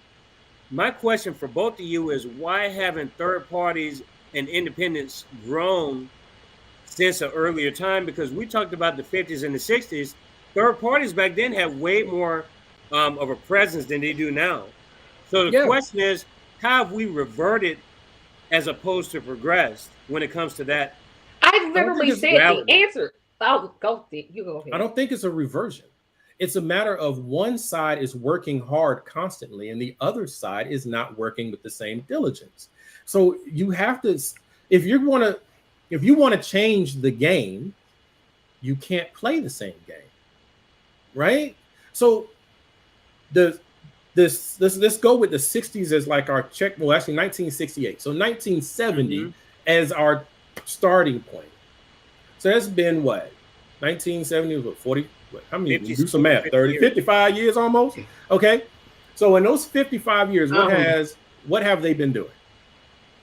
They have been getting Supreme Court justices. They have been getting judges. They have been buying Congress people. They have been creating stronger lobbies. They have been structuring corporations to operate in the shadows so that they can buy up anything that you try to put up. They do these things. They've been doing that for 50 solid years. Best example of that is Roe v. Wade, right? Tracy and I agree on Roe v. Wade. That thing should have been locked in tight way before. Yep, had all those opportunities. But we agree on that. But this is why I say it's a great example. Roe v. Wade was never truly settled, but we thought it was settled because they said it was settled. But you know that who you up against are liars, right? Yeah, you knew what they want. You should have known what they wanted. But what did they do? The moment Roe v. Wade got passed, first they led with terrorism, right? Started bombing clinics and doing all of that. But that was their more aggressive end. That was their angry protest side, like the parallel we were talking about earlier. But what else they did? They started creating entire organizations. The Heritage Foundation, was built up during that time. They built the think tanks. They built universities. They built churches. They built all these things to feed their own new machine, so that when the time came, they could find that crack in the armor, and they could say, "Wait a minute, Roe v. Wade was actually decided based on rights of privacy rights." And so then they were like, "Okay, what do we need to do to knock that down?" During Obama's term, they went after privacy rights. You got rid of their collective bargaining. You got rid of how they can do search and seizure. They started weakening those posts that hold up your right to privacy, so that when they got the Supreme Court they needed, they could go right at the Fourth Amendment and say that is not strong enough to hold up your claim for Roe v. Wade, so it must all go. That's intelligent. Evil? Intelligent. What did the other side do? The other side was fighting on other things. We never really, I'm going to use big we, didn't take Supreme Court seriously, didn't take local legislatures seriously, didn't take Congress seriously. And then we sit back and complain that they did. No, the problem is we didn't. So when I look at these things, I'm sitting here saying, look, guys, if it took them 50 years to get what they want, why do you think you can get it in 10? But seriously, but why do you think in 10 years you can get it? We're also conflating collective with individual, because at the end of the day, 3,000 people aren't in the booth together. One person is voting in the booth. If we're talking about voting, so my question is, we talked about the Ross Perot 18.9%, and we had Gary Johnson back in 2016 and Jill Stein. They had higher numbers nationally compared to the last election, for instance. I'm asking, why was there so much more dissent then in those earlier times, and we don't have that dissent now, to where, because at the end of the day, you're voting as a person. You're not voting as 3,000 people. That's the problem. There's the problem right there. There's three things that are taken. Steve, you want to go? No, what's the problem, I guess? No, I was going to say go. The problem is when you think of it as you are one vote. That's the problem. What we're up against, the Republican Party, the conservative movement, does not think of themselves as one vote. Nope. Look at what they. But you're putting me. I don't have an issue. Like, I see it as the same. We have an ideological difference. We're not going to change in that. So I don't. You're treating me as if I'm a Democrat, like, or no, I'm not. I'm on the other side. Because I'm not. I'm not treating you as a Democrat, but I'm just strictly going off of the question you posed, right? Yeah. Right. So strictly looking at that matters, because that's the organizational piece. One of the other things that oftentimes goes unsaid is how masterful the Republican Party has gotten at mixing identity, religion, and politics into one entity. Mm-hmm. So if you try to assail the gates of the Republican Party, you have to unwind who I am, who I believe in, and who I love. Hard to do. That's why the Republican Party is like 95% homogenous. It's all white, right? They literally believe you can't be a follower of Christ and a Democrat. That they raise their children up with that understanding. Democrats and other people, independents and so forth, we usually don't function that way. We raise our children. I want you to be the best person that you can be. We want you to find your level of self-actualization. We want you to explore yourself. We want you to develop yourself and do some good things along the way. That's an uneven fight. Because when the fight comes, you're going to have a whole army coming at you, and you are like, what's that? The story of the 300, right? You are 100 people standing on the bridge, right? So that's what I'm saying. If you want, this all goes back to organization. It all comes back to organization. And you don't have to be part of what I believe in organizing on. But third parties as a big group is too disjointed. It is. I agree with that. So that means you got 5 little people trying to go up against 2 massive armies. Get your weight up. Fight that fight in the third party world. Because I think in a way, third parties are avoiding the fight. They're avoiding fighting each other. And I get the idea, right? We don't want to create all this chaos. Drama for no reason. Right? But the drama is needed because that's how you fight through the weightier ideas and ideals. And then out of that, you might come out of two independent parties. But those two parties will be so much stronger than the 5 to 10 or whatever that are out there right now. And so then they can come in and they can say, you know what? You won't put me on the debate stage with these two corrupt, paid for, might as well have came out of machine politicians. I have an entire platform that I can go to, come to gspan.com, and we're going to host our debate there. And because you've grown so much energy and so much focus, will you get what NBC just pulled together? No, because they're in everybody's platform and all that stuff.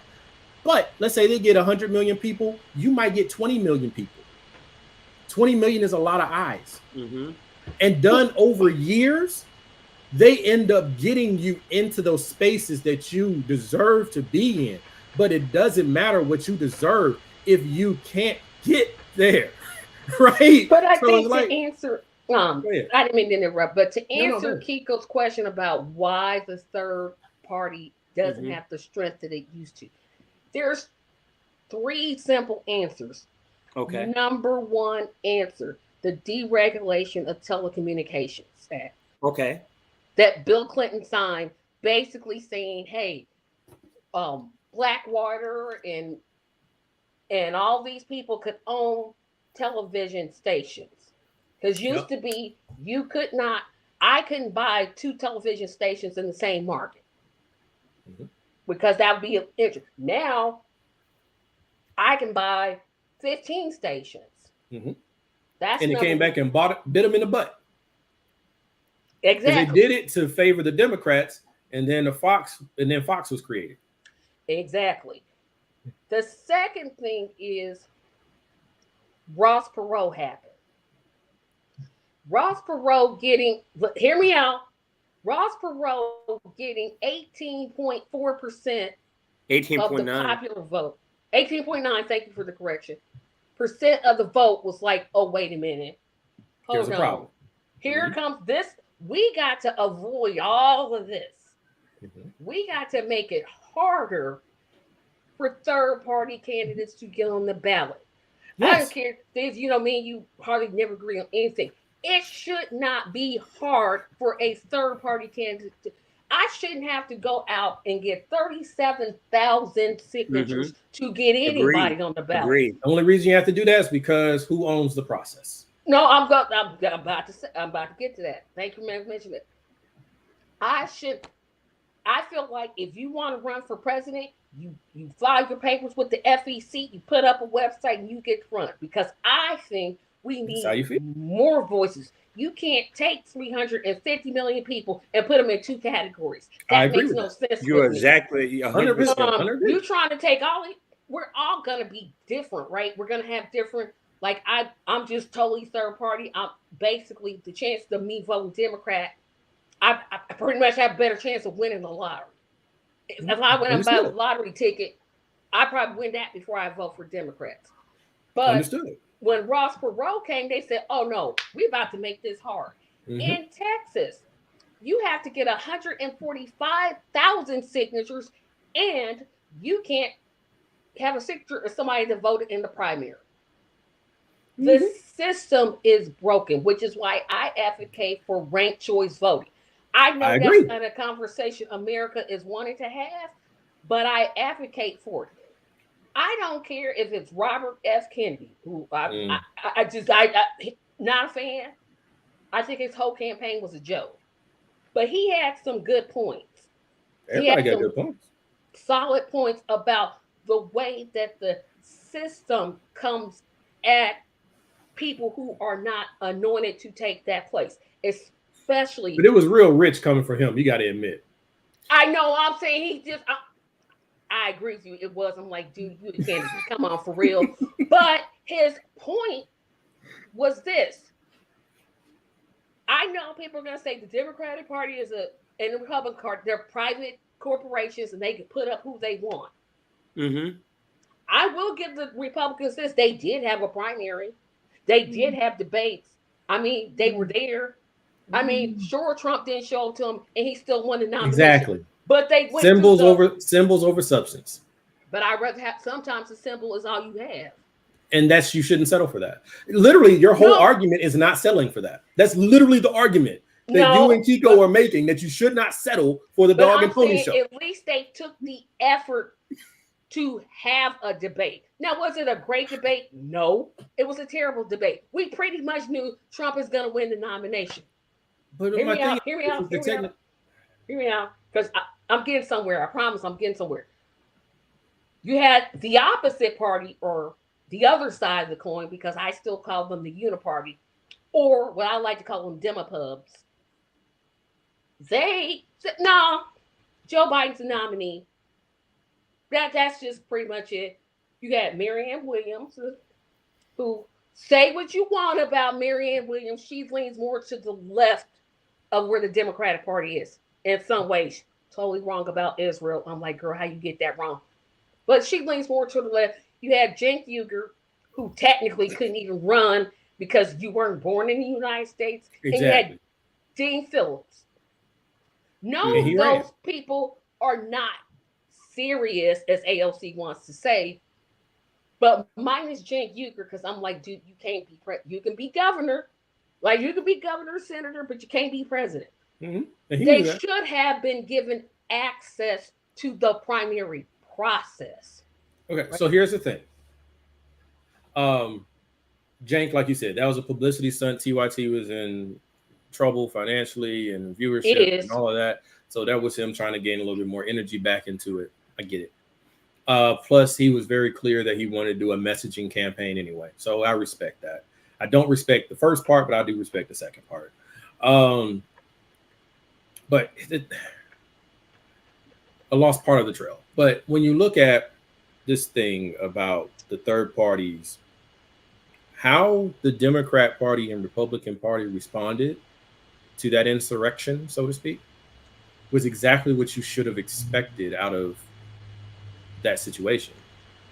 Like, I think this is how my frustration rises, is that people oftentimes speak of what should be, but that has as much value as spitting in the wind. I mean, what should be does not just materialize. Here's my question to you, at the end of a lot of work. Here's my question, though. How do you call yourself the Democratic Party, and the way you run your primaries is they have literally done this. They did it with Hillary. Let me backtrack. The only reason they had a primary when Trump was president is because, well, Trump was running. That's the only time they've had a debate. I haven't seen a Democratic debate since. So first of all, they had debates. They stopped having debates with Trump. The game completely changed on both sides. The game completely changed.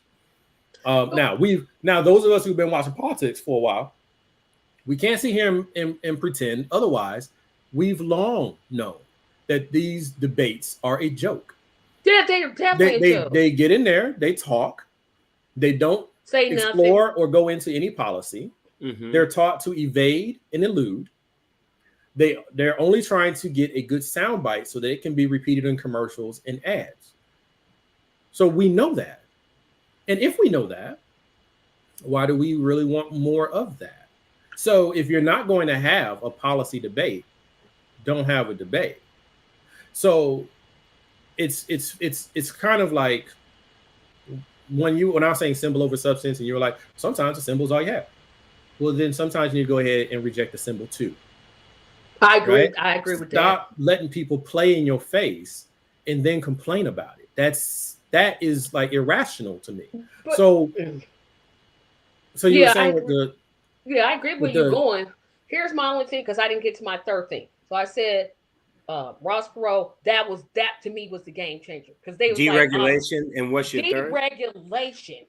That's number one. Ross Perot, number two.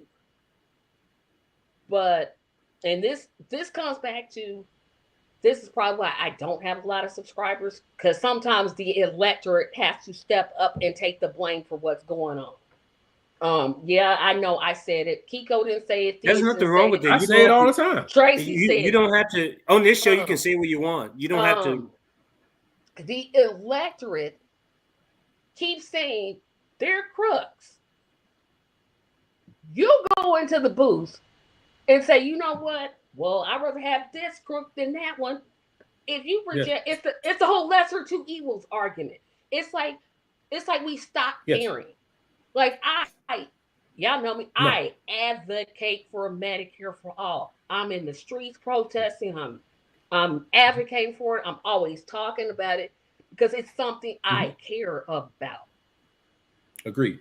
I'm an anomaly. You're an anomaly. So here's my pushback to you. Here's my pushback to you, because this is something we've talked about in the past. You want Medicare for all. Given your positioning, where your party affiliation currently lies, which I pointed out, and it wasn't to attack you, it's to highlight the fact that you have moved between parties, even in this season.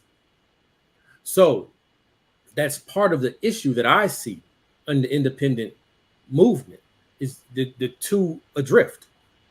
But you don't vote for the Democrat. You don't vote for the Republican. Nope. Right? But you want universal health care or Medicare for all. How did your vote get you closer? Here's what I will say on that. No, ask that. No, I'm agreeing. That's a very important question. I'm actually curious to your response. Yeah, so here's how I'll answer it. For me, because Medicare for all is so important. And I said this in the beginning of this when I got on. I will absolutely not. I don't care if you dog catcher. I don't care if you mayor. I don't care if you utter the words, I'm against Medicare for all. Or do like Harris did, say she's for it. She measures the win and now she's all of a sudden against it. Yeah. That's calculated. Yeah. That's a calculated. I don't know. You have to do it. I'm just saying. Okay. For me, what gets me closer is the way I'm looking to change the system in a long term. Like I'm playing the long game, right? Well, walk it out for me. I am. So for me, voting for, and y'all already know, I got a whole show dedicated to Dr. Cornel West campaign. That's who I'm voting for. You're not going to change my mind. Not trying to.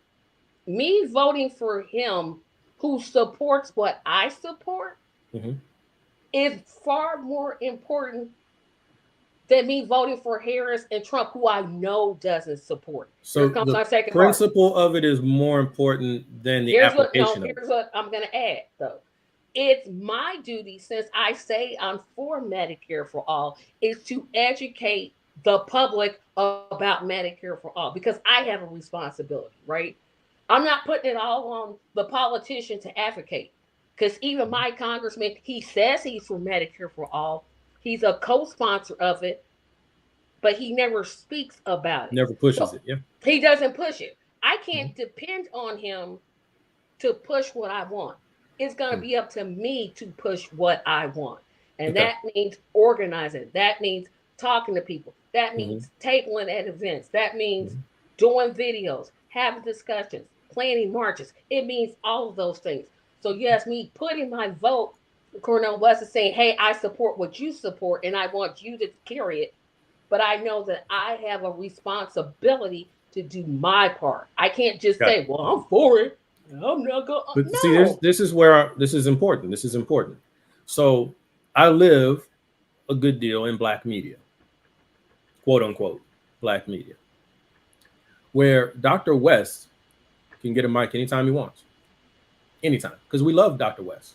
He's got 60 years of history of us loving Dr. West. He ain't even out there talking like this, okay? Half the time you listen to him talk, and this is just his rhetorical style, but he floats all over the place. So he's not going to be the vessel to push Medicare for all. He just won't be against it. And then what you were just saying is, but then it comes back to me as an individual. What am I passionate about? What do I believe in? So understanding I now have someone who's not going to oppose me, I will now work for it as an individual to try to get more individuals and try to get more consensus and try to grow.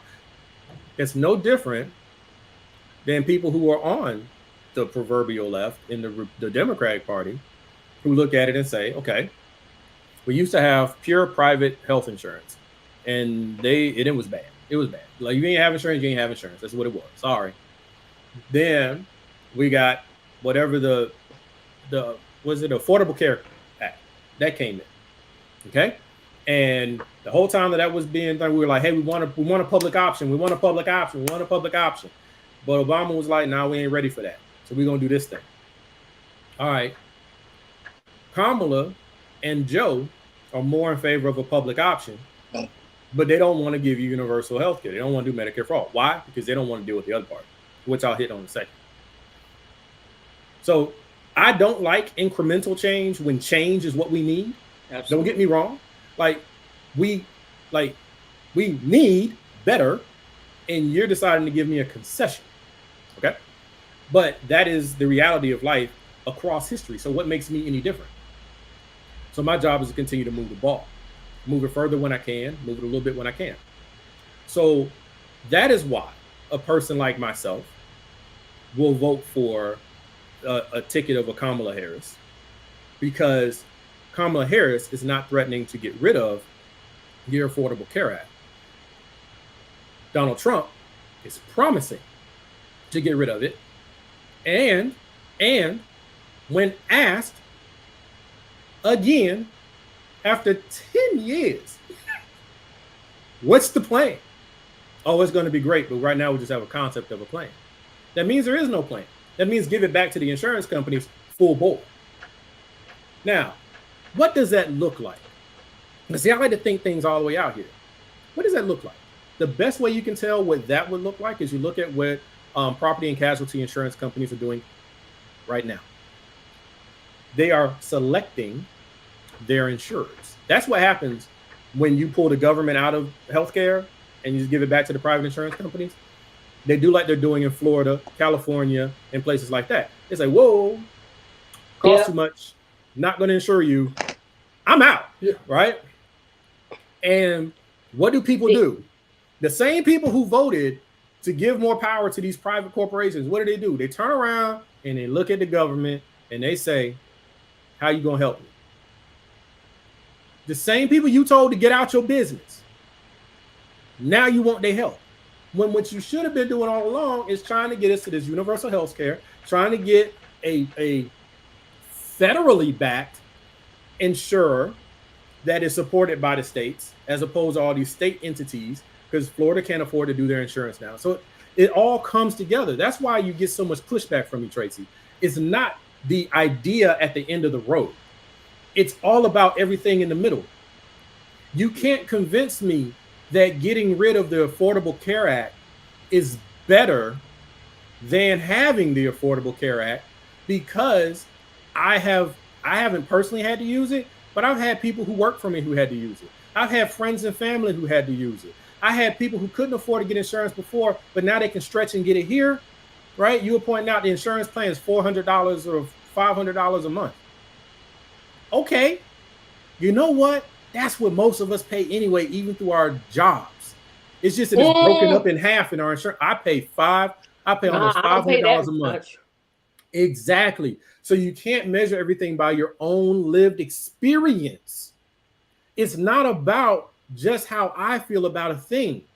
It's about how many people didn't even have access to a high deductible plan so that they would have catastrophic care. There are a lot of people who didn't have it. So the Affordable Care Act comes in and they give you insurance plans. And those of us who have jobs that give us insurance, we also know they keep trying to push you towards the high deductible plans because they're cheaper, right? But really the deductible is so high that you might as well be self-insured, right? That would be so much worse. Or have a chronic disease and you know you're going to meet it. Exactly. That would be so much worse, though, without the Affordable Care Act, because what the Affordable Care Act does do is you can get that policy and you at least have catastrophic care. You can get admitted to the hospital. You can get admitted to the ER. Even though you ain't got no money, you got that insurance plan, and they'll go ahead and let you in. Where they got people right now, they're supposed to let you in, but if you ain't got no proof of insurance whatsoever, you might be sitting in the hallway, right? So I feel like sometimes you can't discard good because you couldn't get better, right? That's one of my frustrations. So you say you want universal. I keep saying that. I'm sorry. You say you want Medicare. It's like you can. They're very, very close. But I want to respect your terminology. You say you want Medicare for all, and your party candidate that you support is saying, "Hey, I'm for that." Okay. No, not only is he for it, he advocates for it. Okay. He can advocate. Great. So he advocates. He has a larger voice. Okay. He advocates for it. He has a larger voice. Okay. I got that. Okay. How does he deliver? Well, first he would have to get elected. Okay. Let's pretend he gets elected. There's two. Okay. So I'm going to mention another podcast on him. There are things that the president can do in government. He cannot create a health insurance plan. No, he cannot. I don't care what nobody tell you. He can't do it. That's not what my point was going to be. He has one thing that nobody else in the House or the Senate has, and that's the bully pulpit. I wish, because let me tell you how powerful the bully pulpit is, because I'm going to use LBJ as an example. Okay, we're going to go back 60 years for that. I'm going to go back 60 years because he's the best example I can think of. Yeah, 60 years ago. That man, he dropped a couple of M-bombs. Lyndon Baines Johnson didn't even like black people. It was the stuff that was happening outside of him. Understand, but that's not the point I'm trying to make. The point I'm trying to make is when he wanted something, he knew how to use his power to get what he wanted. That was a different time. Very different time. But again, the president, I know Joe Biden's has disappeared. I don't know where he at, to be honest. You do know where he at. He shows up every time there's an event, every time he has to negotiate. You see the man on TV. It's not that he disappeared. But I'm not here to defend Joe Biden. It's because you're running for president and the people they focus on is Trump and Kamala, and that's what they do. But let's go back to what we were saying. How would President Cornel West deliver universal health care? Okay, so I'm getting to my answer. So I believe, of course, if he gets in, is one going to be some silly court case because this country, I don't know if this country is really ready for an independent to be president. Here's how I believe he can be effective in getting what I ultimately want. Two ways. One, other independents start running for Congress. Okay. That's one way. Because Congress is every 2 years, right? For the House. 6 years for the Senate. So you get people running the House and in the Senate. That's one way. But when I'm talking about the bully pulpit, he's going to have a hard time getting this to his desk. So what he does is he starts having a press conference, having a rally. He does what Bernie Sanders did when Obama was president, and he didn't like what Obama was doing. Having protests, having sit-ins, having using his voice. Now, Bernie was just a senator. But the president, every time the president opens his mouth, somebody's got a mic asking him a question. Yes. You could do a nationwide address. Just sit there at 8 o'clock in the evening, be like, I'm going to talk to y'all about why Congressman XYZ won't pass health care costs. They won't do that. He wouldn't even do that. Why? Tracy, I believe, Tracy, you're presupposing a lot of stuff, Tracy, because the reason why I agree with this is that you're talking about an era that's almost completely influenced by lobbying. I mean, you're talking about a bully pulpit, but I would argue that the lobbyists are the bully pulpit. I would argue that the lobbyists. I absolutely don't agree with that at all. You don't think so? No, because again, the president has something. That bully pulpit, like I said, when he opens his mouth, it may not get on CBS. Tracy. It may not get on NBC. Hold on. Tracy. It may not get on. Somebody is going to be listening to him or her, or in my case, Yes. Dr. West, because he's president of the United States. But we listen less. All right, here's a good way to illustrate part of the issue. It's like we accept mediocrity. It's not about accepting mediocrity. It's about working inside of a broken and corrupt system.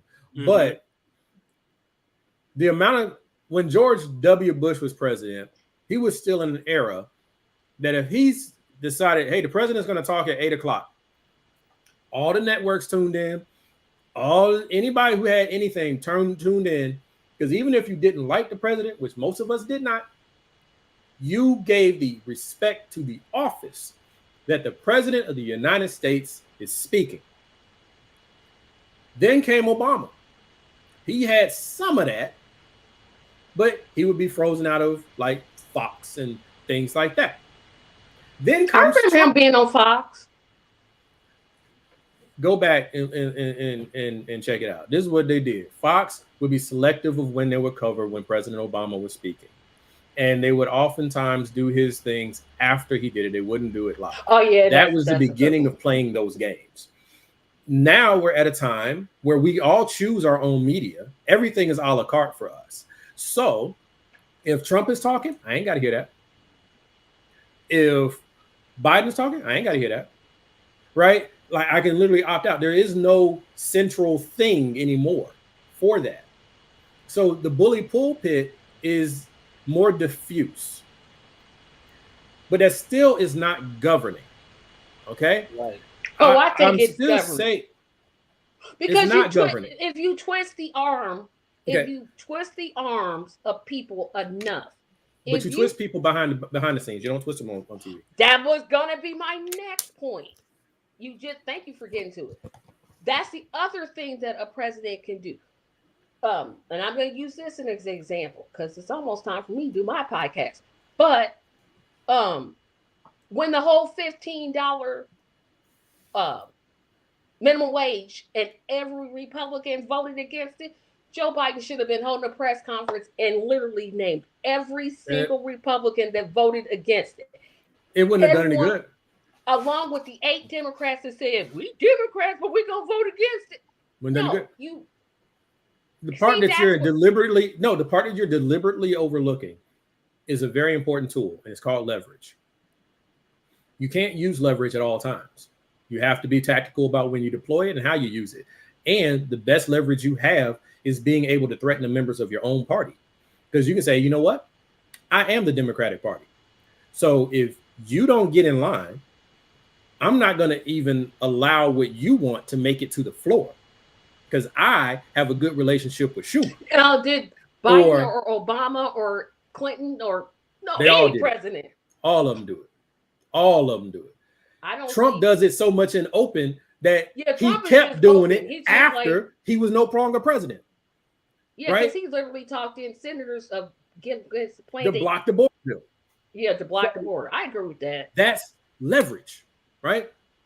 Where I keep coming back, and it's like a slippery fish in a way, is someone like a Cornel West becomes president.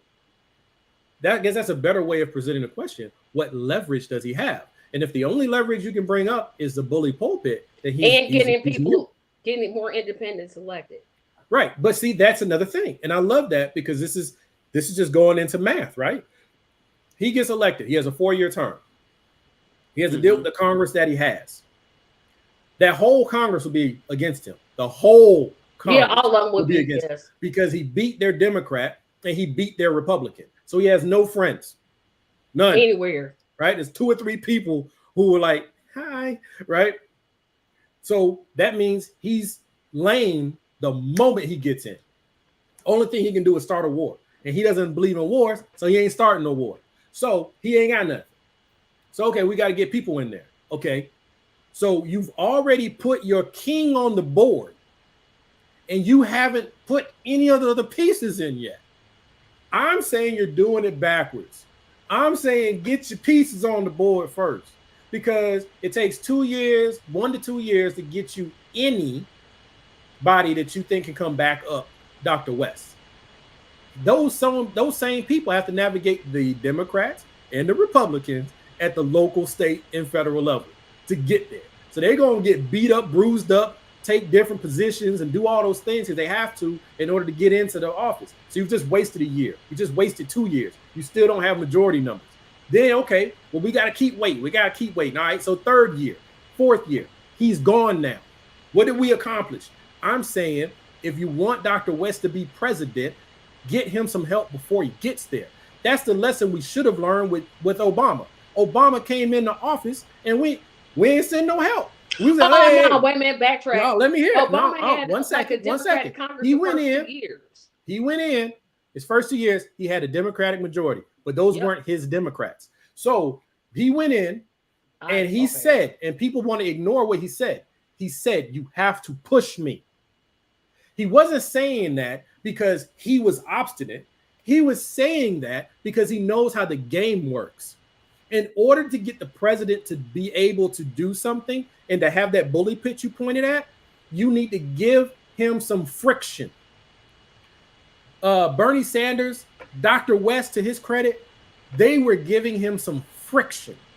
Obama was in there and they're like, nah, Obama, you got to do this. You got to do that, right? They were giving him the friction so that he could move in those areas because he could always play it off as, well, I have to respond to the growing progressive base of the party and make sure that they get a little something because otherwise we will lose them in the next election, right?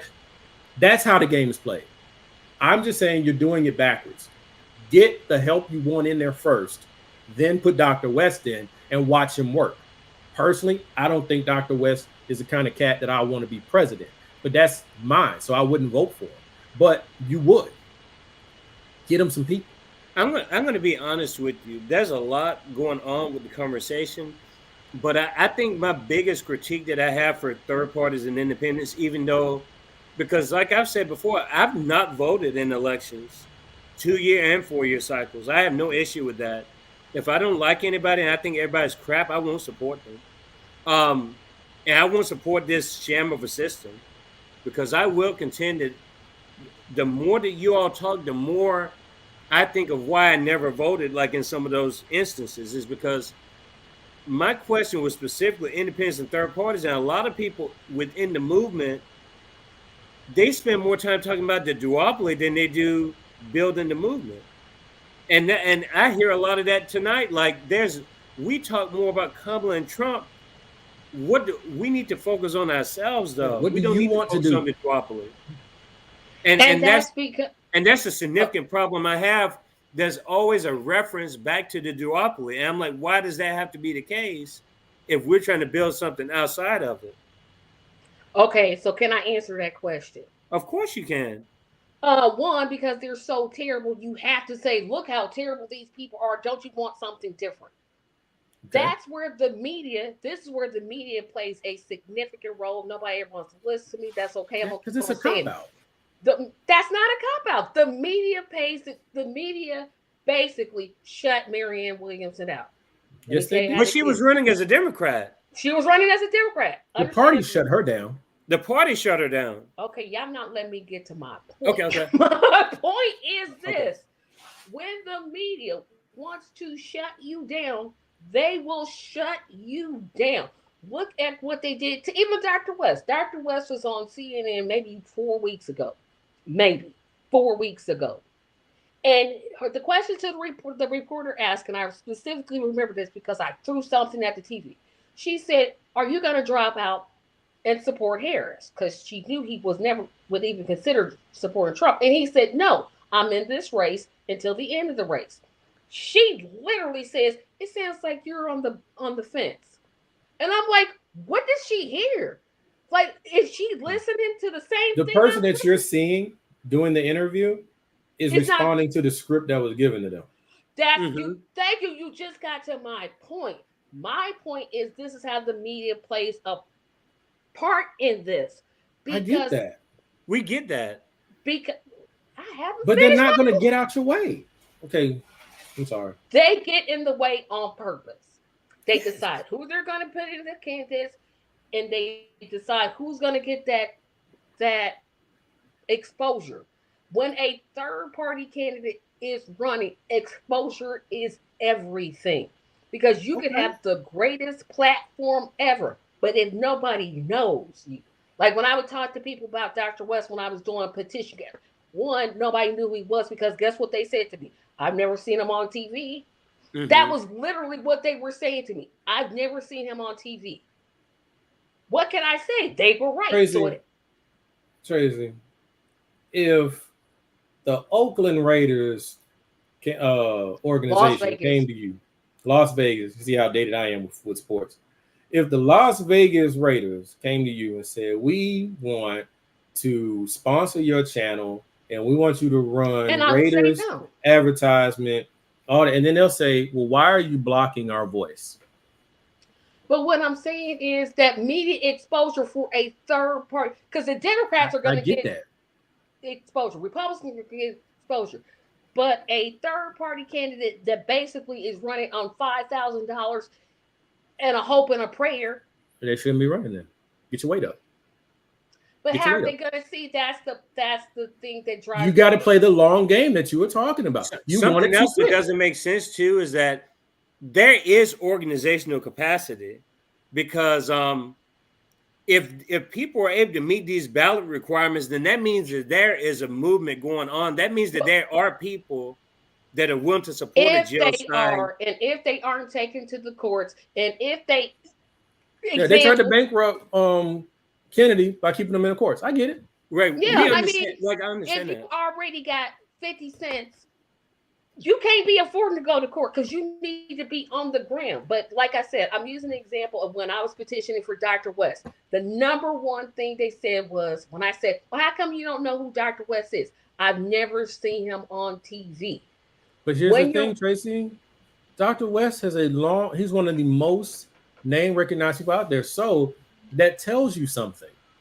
If people don't even know who he is, that kind of tells you a little bit. And then two, they don't know that he's running for president. That also tells you something. Yes, the media only cares about money. They don't care. I mean, this is my objective view. Or they'll tell them, oh, you're giving the race to Trump. Oh, please don't get me on that argument. That's fine. They're going to say what they say. Because in a way, if we're just doing it by the math, like you talked about Perot, that's the danger, right? Because Republican Party is homogenous. It's locked in. It's pretty solid. If you notice, Trump's thing doesn't move much. It stays just like this. It just wiggles a little bit. It doesn't go up or down too much. Because he has a base. He had basically white people in America, right? Like that's not entirely true either. It's not entirely true. No, because he's got a lot of. But it's not. Look at the demographics. Hold on. I know because I said white, it creates another thing. Look at the demographics and look at the base. Okay, that base doesn't move that much. It's been solid for him the entire time. Okay, so if we don't want to talk about race, then we won't. Yeah, I know we didn't have to do it because the Republican Party, we know that was. I agree that it wasn't hard to do because it was already there, the infrastructure. Well, in a way, because he had to take it over, right? He had to reshape it. But the Democratic Party is not a cohesive bunch.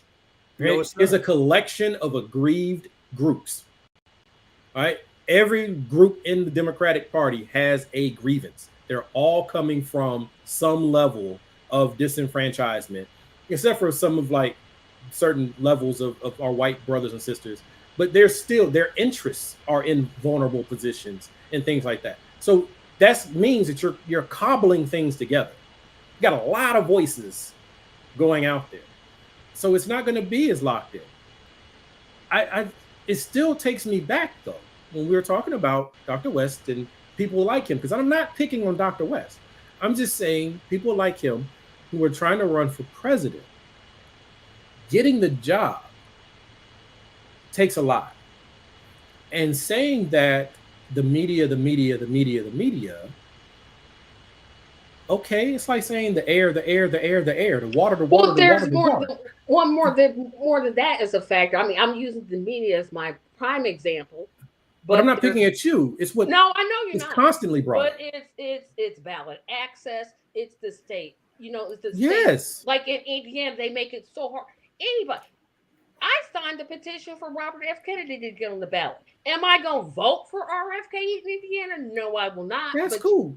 But you believe any and everybody should have a voice if they want to. You know what, I personally don't believe any and everybody should have a voice because they want to. I don't think every fringe voice should be heard. And that's what the filtering system works. The filtering system works. And the problem is the filtering system is broken. So it's blocking out some voices that should get through.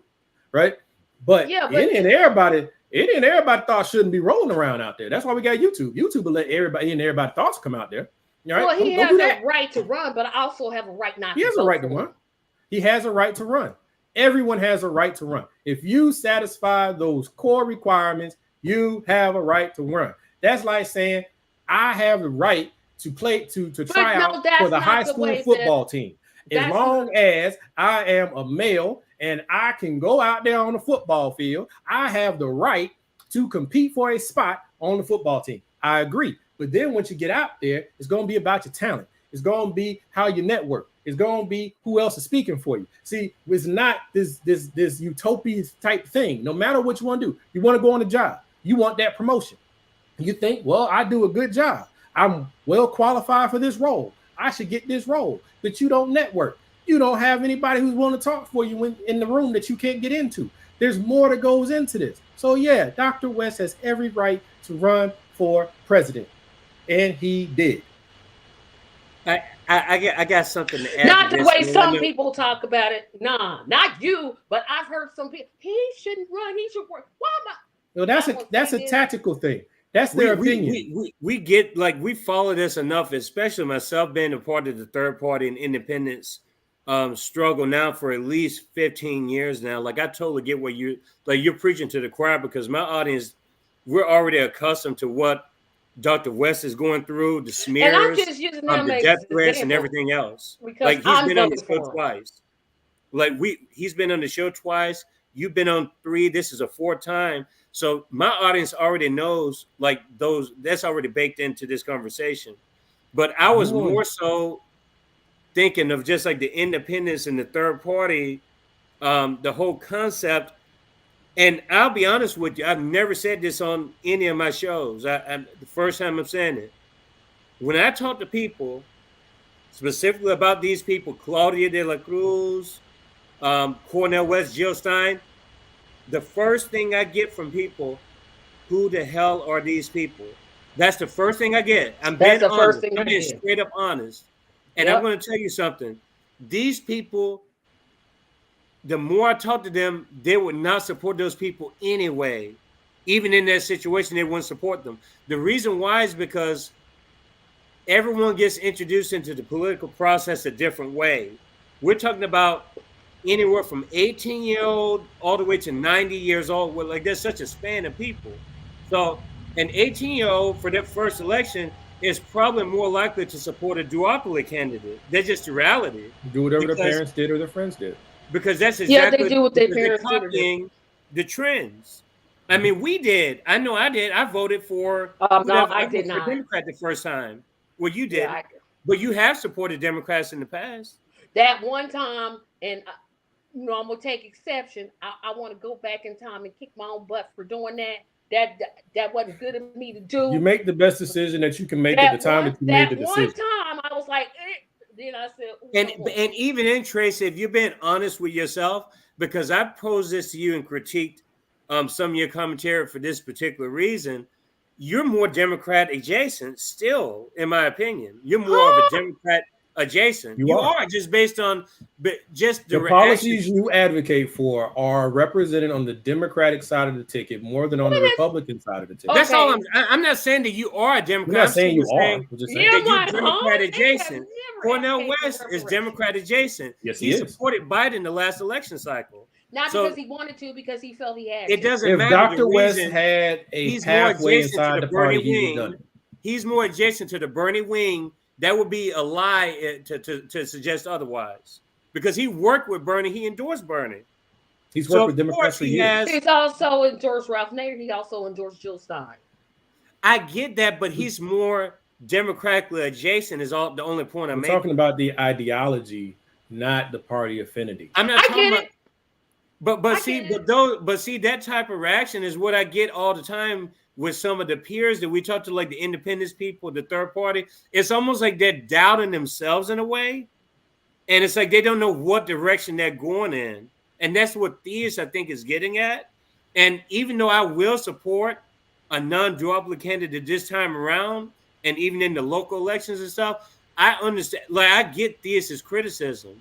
Like I get it has to be a criticism that it that has we to be take into criticism. consideration. You can't grow without criticism. Well, I guess what it's kind of everything is hunky dory and we just walk in the streets of gold. No, that's not going to grow a third party. I just think that we have to look at things more pragmatically. I see the value of the dreams. I'm a dreamer, right? You know the organization I'm trying to build and how on paper it sounds wonderful, but in the world that we live in, so I get that. But it always comes back to, no matter what you want, how do you get there? In this, there's steps involved, there's opposition, there's pushback that's going to come. Have you mapped out the landscape? Do you know what your opponent is going to do in response to you so that you can then respond to that? And if each time someone pushes back against us, we say, well, because of this. You knew that going in. Mm-hmm. You knew the ballot process was what it was going in. You knew the party opposition was what it was going in. You knew the media structure is what it was going in. You knew the Congress situation is what it was. Yeah, that's true. In fact, part of the reason you want to do this is because you see those things and you want to change those things. So great. Now, how do you get there? Do you go in there with 5 people or do you go in there with 5,000? Do you go in there with $5 or do you go in there with 5,000? See, it's hard to, I get where you're going. I get it, and this I'm not disagreeing. This is my take on independence. But not independence, I'm sorry, third party. As a person that once stupidly considered running for office, I was like, nah, that not, because I got several problems with running. Number one, I'm not gonna take money from anybody. That's me. I get it. But that's one of the things, things are very nuanced. No, right. But when you think about what it takes, whether you're Democrat, Republican, Green, Libertarian, PSL, Socialist Party, Black Radical Party, to say you want to put yourself on the line and to go out there and ask for money. I'm still wondering, how did the Democratic Party raise $500 million? Like what? I can tell you know how they did it. How's that hard to believe, though? You know how they did it. No, but I'm just saying, and I'm going to answer my own question. It's because they were willing to do something I'm not. I'm not going to sell myself to PACs. I'm not going to sell myself to APAC, the pharmacy lot. That's just not something I'm willing to do. Here comes my point. When you take that path, that very difficult path, yes, you should know that it's going to be harder because people not going to give to third party candidates the way that they do major party. They just not. You've chosen intentionally, and this is not criticism. But it's just acknowledge what you've done. No, I'm not saying it's criticism. I'm just saying this is the reality.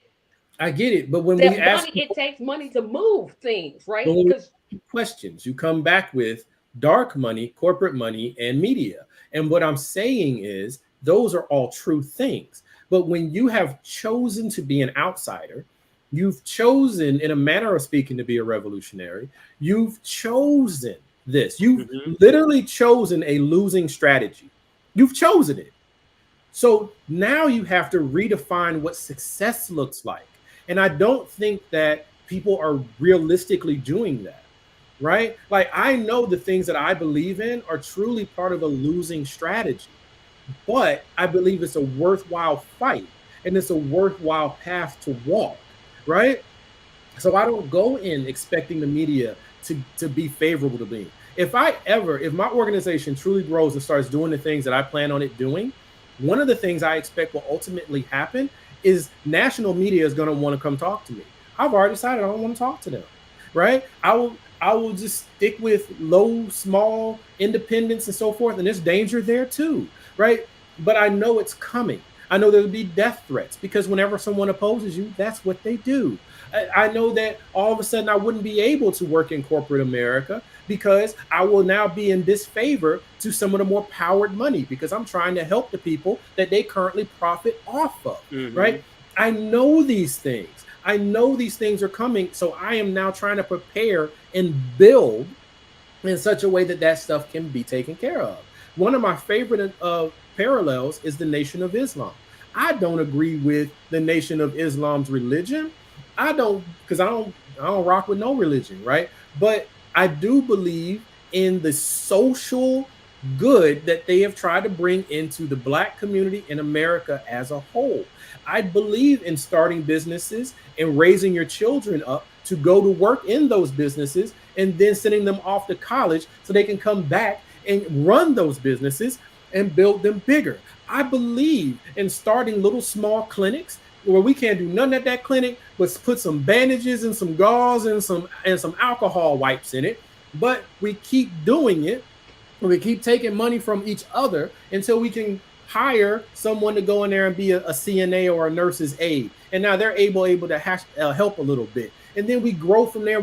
Next thing you know, you have a community hospital or you have a community clinic. See, I believe in these things, but I also know the people who don't want me to do that, not going to help me. They're not. Not only they're not going to help me, they're going to push back. Yeah, I think we're saying the same thing because, and that was one of my factors. I do. Because I hear what you're saying. I actually agree with what you're saying. When you go in and you know you're the underdog, you got to figure out ways to work around it. You just have to. There's no way. Because you know you're not going to, you can write all the press releases you want. Basically, you're not going to get media coverage. So you got to create your own media coverage, right? Even if I give you coverage, it's not going to be positive, right? Right, I'm going to slant it. Look at, and I don't like to use Jill Stein as examples, but she's the best example I have. She's literally already being blamed for Kamala losing an election that hasn't even happened. I'm like, it hasn't. Right. But that always happens. The Democrats will always blame the third party every time because we have a fractured group in the Democratic Party. So anything that pulls any votes, it pulls from there first. Don't blame her before. Let her lose. Yes, you do. You have to. This is a fight, Tracy. This is a fight. So you don't let your opponent run unobstructed, even if they're small, because small people get big. So you fight them while they're small. That's what you do. Or you could take the good ideas that, because I do mostly agree with the Green Party. Well, they do take some of her good ideas. I agree with the Green Party's platform ideally. There's some parts I'm like, ooh, I don't really rock with that. I agree more with Dr. West's platform than I do the Green Party. But I'm just, of course, because I'm using the Green Party as an example. Okay. They could say, no, let me make this point, and then I'm done.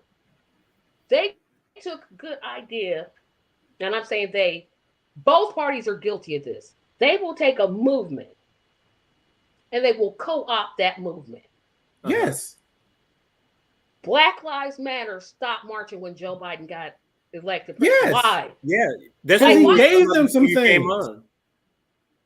He gave them some things. Plus, the leaders of the Black Lives Matter movement were kept very much under wraps. And then someone was able to get to one of them and start saying, hey, you should start getting recognized for the work that you do. And then that person started being gelled into being the face, even though she was just one of many. And that was how they fractured a group. It's what they do. It's what power does. And power would be neglectful if it didn't.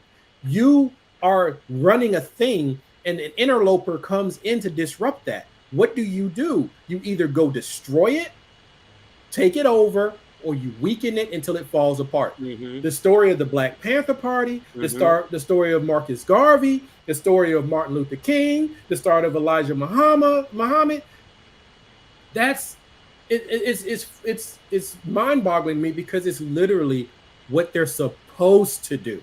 I did that part. I'm going to disagree with, but I get where you're going. I'm not saying it's right. I'm saying if you have power and someone wants to take power, you have to react to that power. If someone came to your house and said, Tracy, I ain't got nowhere else to go, so I'm gonna move in here. Okay, what you gonna do? before she leaves, I have to give her this one question just to Sorry, answer yes, because I sir. know she has the show to go to. Yep, I got a show in 5 minutes. I need to really get clarification as to why, like, what is so different about the Green Party's platform and Cornel West and Claudia De La Cruz? Like, I'm confused. I really need to know this answer. Okay, so again, this is what happens. This is the ugly side of politics. And I'll answer the question this way. Hopefully it answers it. Because I specifically asked Dr. West, hey, I asked him why he wasn't at the debates. And he said himself, you know, I agree with most of what the Green Party says, but personal conflicts got in the way. I'm just kind of like summarizing his answer. And that's what happens because guess what happens? People are involved in politics. And sometimes what happens when you're not looking for the greater good, and yes, I did say this when Dr. West was there, when you're not looking for the greater good, you get caught up into personal things. Do I think that those parties should put aside everything? Yes. Do I think it's going to happen? Probably not.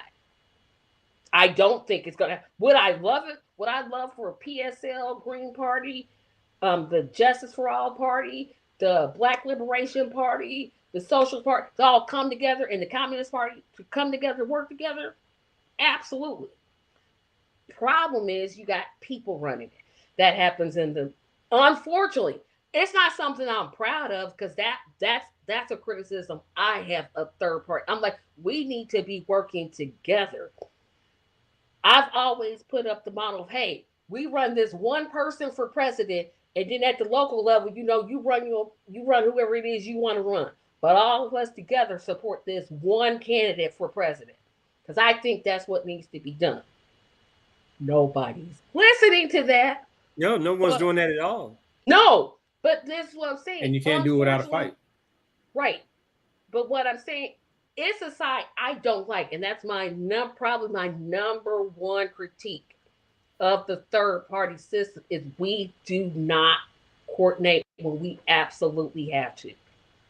That and I'll say that, and you know, nobody has to like me because like I rarely care if people like me. I like me, so I'm cool with that. But it's one of my critiques. It's like, guys, what's the difference between $25 an hour and $2? You can't come to get like whatever beef y'all had, whatever argument you had. It's that deep. Y'all adults, y'all should be able to sit there, talk out your differences, shut out whatever it is you disagree with. Because we're not gonna. The three of us don't agree. I literally agree with nothing Thea says. Hardly. There's not anything that we both consider and say, you know what? He's right about that. I think no, actually I can. It's just you like being antagonistic towards me, and that's part of our relationship. I do not like being antagonistic. You like being antagonistic towards me. No, I take your ideas and just say explain them. You and Marlon jump on me a whole lot. Don't even never. But I love you though. And of course I love you. Nothing. You're gonna always be my brother. Whether I have to come down there to Georgia, be like, let me tell you something. As much as we disagree, if it really got to that point, although he doesn't have my number, I'd give Marlon and be like, what's his phone number? And I'm picking up the phone, like, hey, what I don't appreciate is you saying this. We're gonna figure out something. If we're working on a project together, we're gonna like this say, because one of my dreams is to organize a reparations march. It's just like one of the big, because y'all know I got these big visions to do. They just come to me. I don't know where they come from, but they just come. If me and Theus are co-chairs, I'm just using this as an example, and we disagree, if reparations is our goal, that's our goal, we're going to do it. We have to learn to put aside our differences. It's my biggest third-party gripe ever is we do not know how to work together. And it agitates the entire crap out of me. Because if we work together, we could change some stuff. Isn't that the history of the left? Isn't that what the left has been? To an extent. So, like, in the third parties, in my biased opinion, is very what's it called? Ego driven. Yep. So That's what the each problem is. person who's heading up these new pop-up, businesses, I call like pop-up startups, they feel they are the one that needs to be president and can be the one to solve all the problems. And so everyone else is opposition. So you're not going to get the discussion that Tracy is talking about. You're not even going to get the meetings of the minds that Tracy is talking about, because at the end of the day, they're fighting for the same job, right? Yep. It would be good if those third party heads came together and said, we are going to develop and groom the candidate that will best represent all of our ideals. But first, we need to get together and create what that platform is. Or if yeah.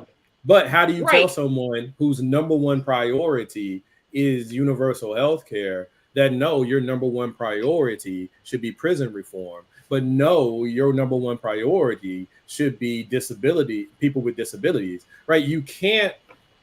These people are very strong-willed and strong-minded, and they're building organizations around that.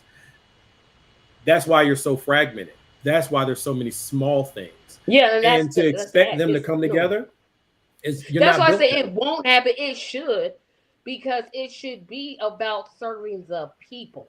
But that takes forms. The Democratic Party is about serving people. The Republican Party is about serving people. It's about which people and how they want to serve. Right. But I'm saying in terms of the third party, again, because there's several issues. There's I call them the rainbow community, because I forget all the letters. I just call them the queer community, but yeah, LGBTQ+. I'm not real comfortable with that word, so I just use rainbow. Whether that's your priority or whether healthcare is your they all essentially overlap. If you really sat down and thought about it, you'd be like, everything overlaps. Everything overlaps. So in that point, there's a form that, again, because I have so many projects in my head, but this conversation amongst the third, it has to take place. Or you can set it up like a primary. Like everybody want to run for president. Yeah, do that. You have a debate. We all go to our polls, because they don't let third parties have ballot access. So we all go to the polls. You give us a Google form, and whoever we vote for, that's it. That's what we support. Nothing can stop you from doing that. But I had to spill some tea before you go, Tracy, because I know nobody's in my room yet. Keep going. I know there's already because I know you got a show to do, but I just want to say this. I've never said this on the show. Like, I have to expose some things, because this experience going into the YouTube media world, I didn't think that this was going to be a part of my journey, because I have a PhD and I'm currently technically unemployed as a doctor. And some of that's by choice, because I don't want to be confined to a certain system. I've already gotten that from academia already. Mm-hmm. And they'll put a muzzle on you. And yeah, exactly.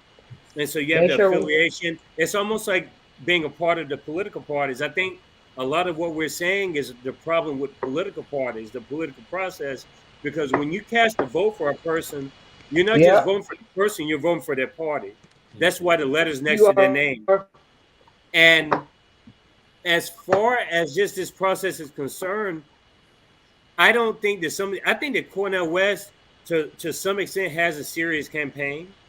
And I think that Jill Stein does too. But I think you could argue in other ways that they're not serious campaigns.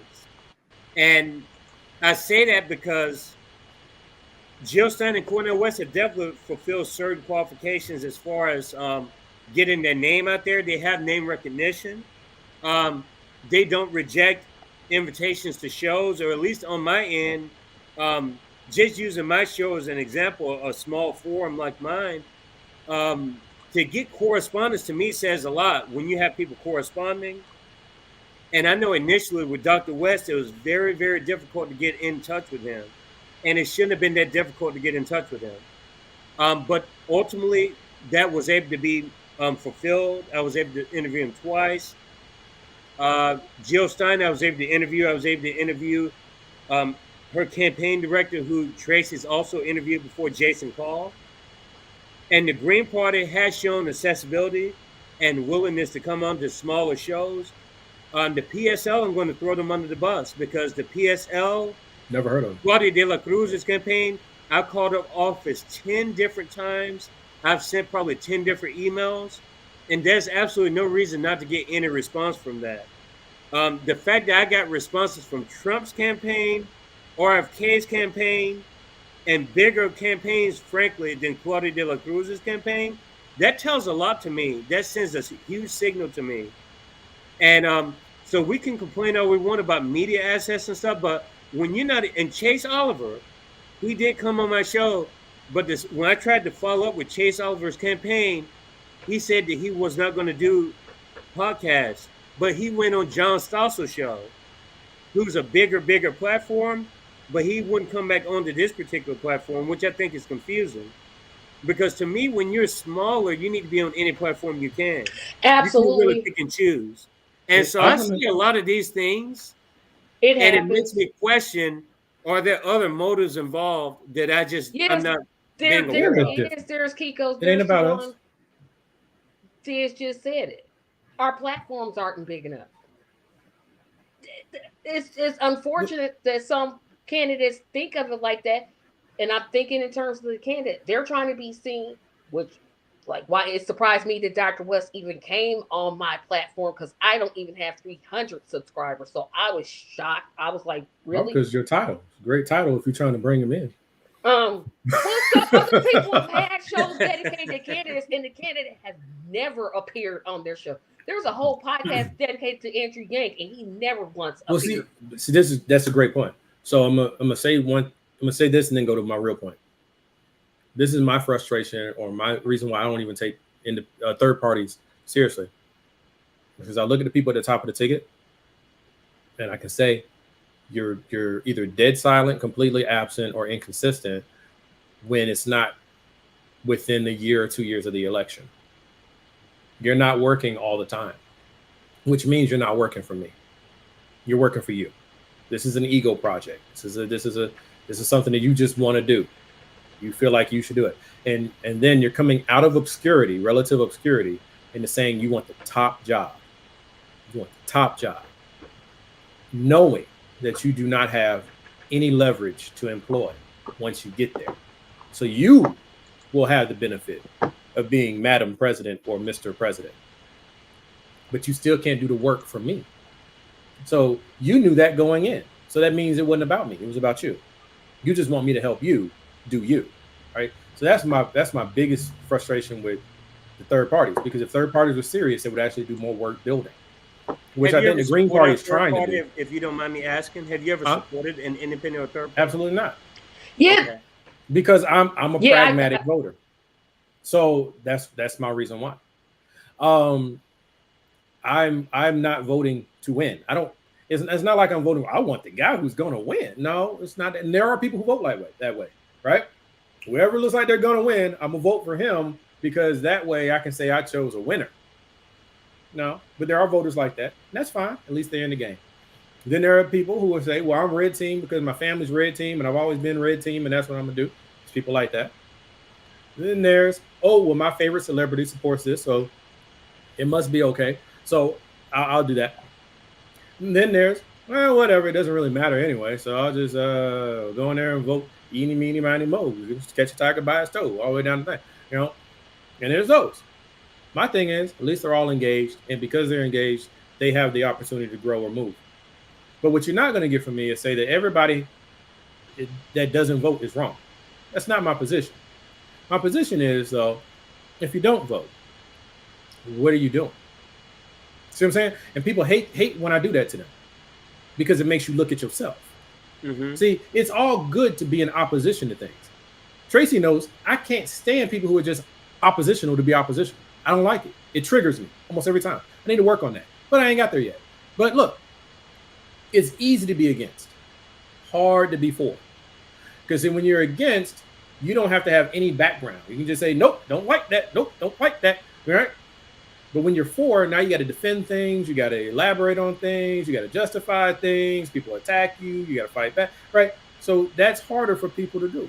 I don't agree with. I think that non-voters are.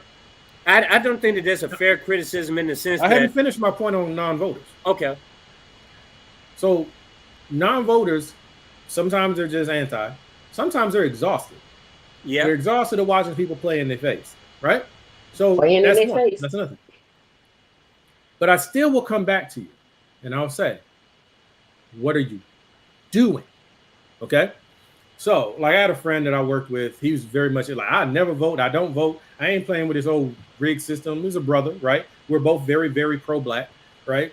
And so I was like, yeah, it's cool. But what else are you doing? He's like, well, I work with the youth and I help them with, you know, their education and understanding who they are and knowing their history and things like that. And I said, that's why it's okay that you don't vote, right? Mm-hmm. You are doing something to serve your community. You are actively doing something. My problem for non-voters who are not actively doing something is that is lazy, because it takes no real effort to go vote. Okay, It really if does. nothing else, you can vote in a defensive posture. All right, like when I'm voting for Kamala this round, I am voting mainly out of a defensive posture. I'm voting to not have the guy who will make it harder for the interests that I care about to continue to organize and gel and get stronger, right? It's really hard to organize when you have someone who says, I will jail my political opponents, and has shown you in the past that he will send unidentified federal agents into protests and round people up. He's done it. So it's not a huge gap to think that he'll do it again. Now, the Democratic Party, they ain't saying they're going to listen to you. We know they don't really listen to nobody. If you ain't got no money, they ain't listening, right? So that's cool. I need time to build small businesses. I need time to get the people who still believe in the church and want to be active in the church to go back to church. I need time to get children to focus on, hey, education isn't just something you have to do. It's something that you can do to serve. It's something that can serve you and serve others. And what do you want to be? How do you want to grow? Let's get you ready for adulting. Let's do it. These are the things I actually do, right? Mm-hmm. But I can't do a very good job of that in a state where everyone is terrified to go out the door. And during the last part of Trump's administration, not just because of COVID, you can't deny that the level of stress and fear and trepidation that was in the Black community, the gay community, and the peoples with disability community, it was sky high. Sky high. Because the guy at the top was attacking them. I say the gay community. I can't speak. The Black community is our end. That wasn't the case, but yeah. Here's where can I ask these a question? Ones I talked to, we've definitely been on. Yeah, I think I don't disagree with anything you've said, but here comes my point. And some people say this is false. Some people say, oh, you're just. How is it that Trump is gaining? Let me make this point. How screwed up is the Democratic Party not to be walking this off? They should be beating Trump by at least 10 to 15 points. Okay, why aren't they? At least. I don't know. I'm just like, this party to me, this is what really frustrates me. People say, why did you like the Democrat Party? One, I've seen you use Black people like we're last thought instead of a priority because we literally technically vote for you more than any other community. Like, we need to be the priority. Nope. If you we need to be a priority to ourselves. We'll never be the priority to them. Our numbers ain't there. Well, okay, I agree with that. But if 80% to 90% of any group is voting for you, you probably want to pay attention to that community. Probably. Not if they keep giving you the support. So, but see, this is the thing, and that's the thing. That's where I'm that is a common frustration. The Democratic Party takes the Black vote for granted. They just say, hey, 95% of the Black vote is coming to us no matter what we do. No matter worse, we might lose 8 to 12%. So we freak out if it crosses over 8%, and then we'll start talking to them a little bit. So I'm with you. Here's the point. Okay. It's called leverage. It's all about leverage. We are roughly 13% of the population. We're 13 to 15, depends on how you count. And We are fractured in and of ourselves. Yeah, we're not a monolith. Well, see, we need to be. No, I don't. No, hear me out, because no, I'm not talking about the simple term of monolith. I'm saying a threat against one should be a threat against all. We don't all have to agree about the fine points. We don't. But if we're saying we want more political power, there's a way that you use political power. I'm going to use our brothers and sisters of the Jewish community as an example, because I think they're a wonderful example. They are able to function however they function. But if you create a threat against their shared identity, or you start to invoke trauma from their past, they come together and monolithically extract points of pain. Okay? They use where they have it. If it's in the financial sector, they'll use that. If it's in the entertainment sector, they'll use that. If it's in wherever they need, but they use their leverage to say, hey, we're only 8% of the population, but you better pay attention to us, because we will do this, and we'll do this, and we'll do that. The Black community is not cohesive. So we actually recoil when someone says that we're monolithic, even though if I gave you a Black church saying, most of us will recognize it, even if we don't actively go. If I turned on Frankie Beverly and Maze, even if you don't know the line dance, you'll be like this, because there's a certain level of respect and homage and comfort within our community, right? We eat some of the same foods, even if some of us have distanced ourselves from the more unhealthy foods. It still is that part of our culture. We acknowledge it as part of our culture. R&B and rap music and gospel music of the form that we consume, that is very much a Black thing. There's no shame in having culture. And what culture is monolithic. Now, as an individual, you are not. As an individual, you are varied, you have layers, you have all of these things. But to say that you're not monolithic puts you at a disadvantage to all the other monolithic groups, because monolithic in the term of politics is moving based on your shared interests. And right now, we as a big we don't like being grouped together. Because what we have seen throughout our history is if you're two grouped together, you all get punished together. So we've learned to kind of spread that out. We might live by each other, but we don't know each other. We might go to school with each other, but we don't really want to hang out with each other. But right? that wasn't the point I was trying to make. It is the point. But no, I mean, not your point. But it no, is not the my point. Not your point, but I'm saying it is the point as far as how 95% of us tend to vote for the Democrats without extracting any demands for getting our vote. Extractive. But here's my ultimate question was, how can Trump, with all the racism he exudes, very easy question, go ahead, gaining in the Black? Those two things don't even seem to go together. Here's how they work together. Because that makes no sense to me. This man literally said of the Haitian immigrants that they eat dogs. Yes. And cats. Yes. You didn't see this is my ultimate point. This is how bad the Democratic Party is. No. Oh, yes.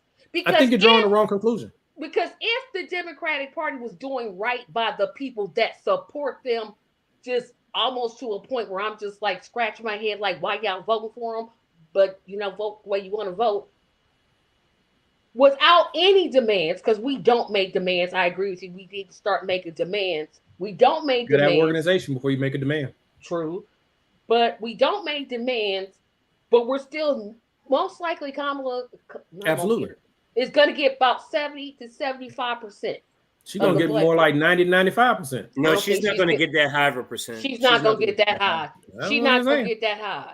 I don't. And the people who, okay, so to talk to someone what you were talking about, I've hit this a few times as we were talking about priorities. It was when I was basically talking about the third parties, about how you have different priorities. This is why the Democratic Party can't make inroads with Republicans. The priority is different, right? To be a Republican does not mean that you're racist. No. It means, well, let me finish. It doesn't mean that you're a racist. It means that racism is not a deal breaker. Okay. Mhm. So for your typical decent, normal Republican voter, they don't view themselves as racists. Mhm. In fact, they oppose racism, but they're operating from a definition of racism that is very narrow and very watered down.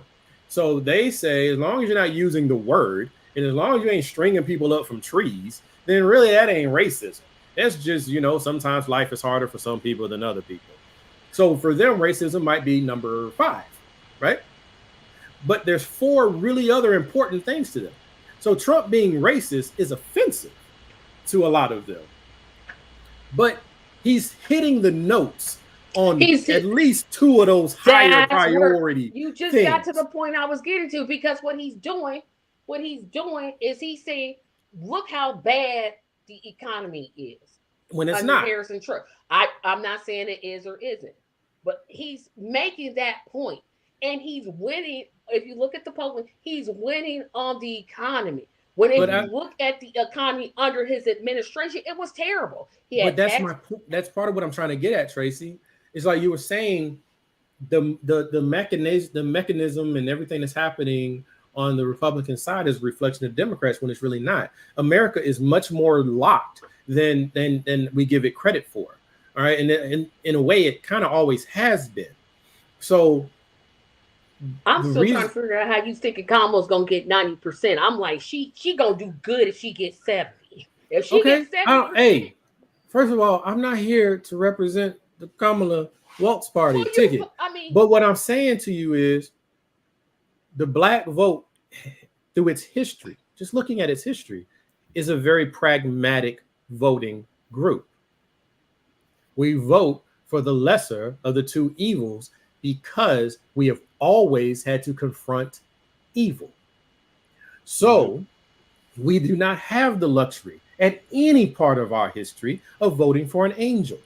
Never had one, ain't ever had one. So we look at it and we say, who will do the least harm and create an environment, or at least maintain an environment, that my children have a better chance to succeed in than the alternative, right? Not what I want in the big scope of things, but what can I wrestle out of right now, right? So I'm bringing it just to me. So here's part of my math on why I can't entertain the Republican Party and why I can't entertain any of the third parties.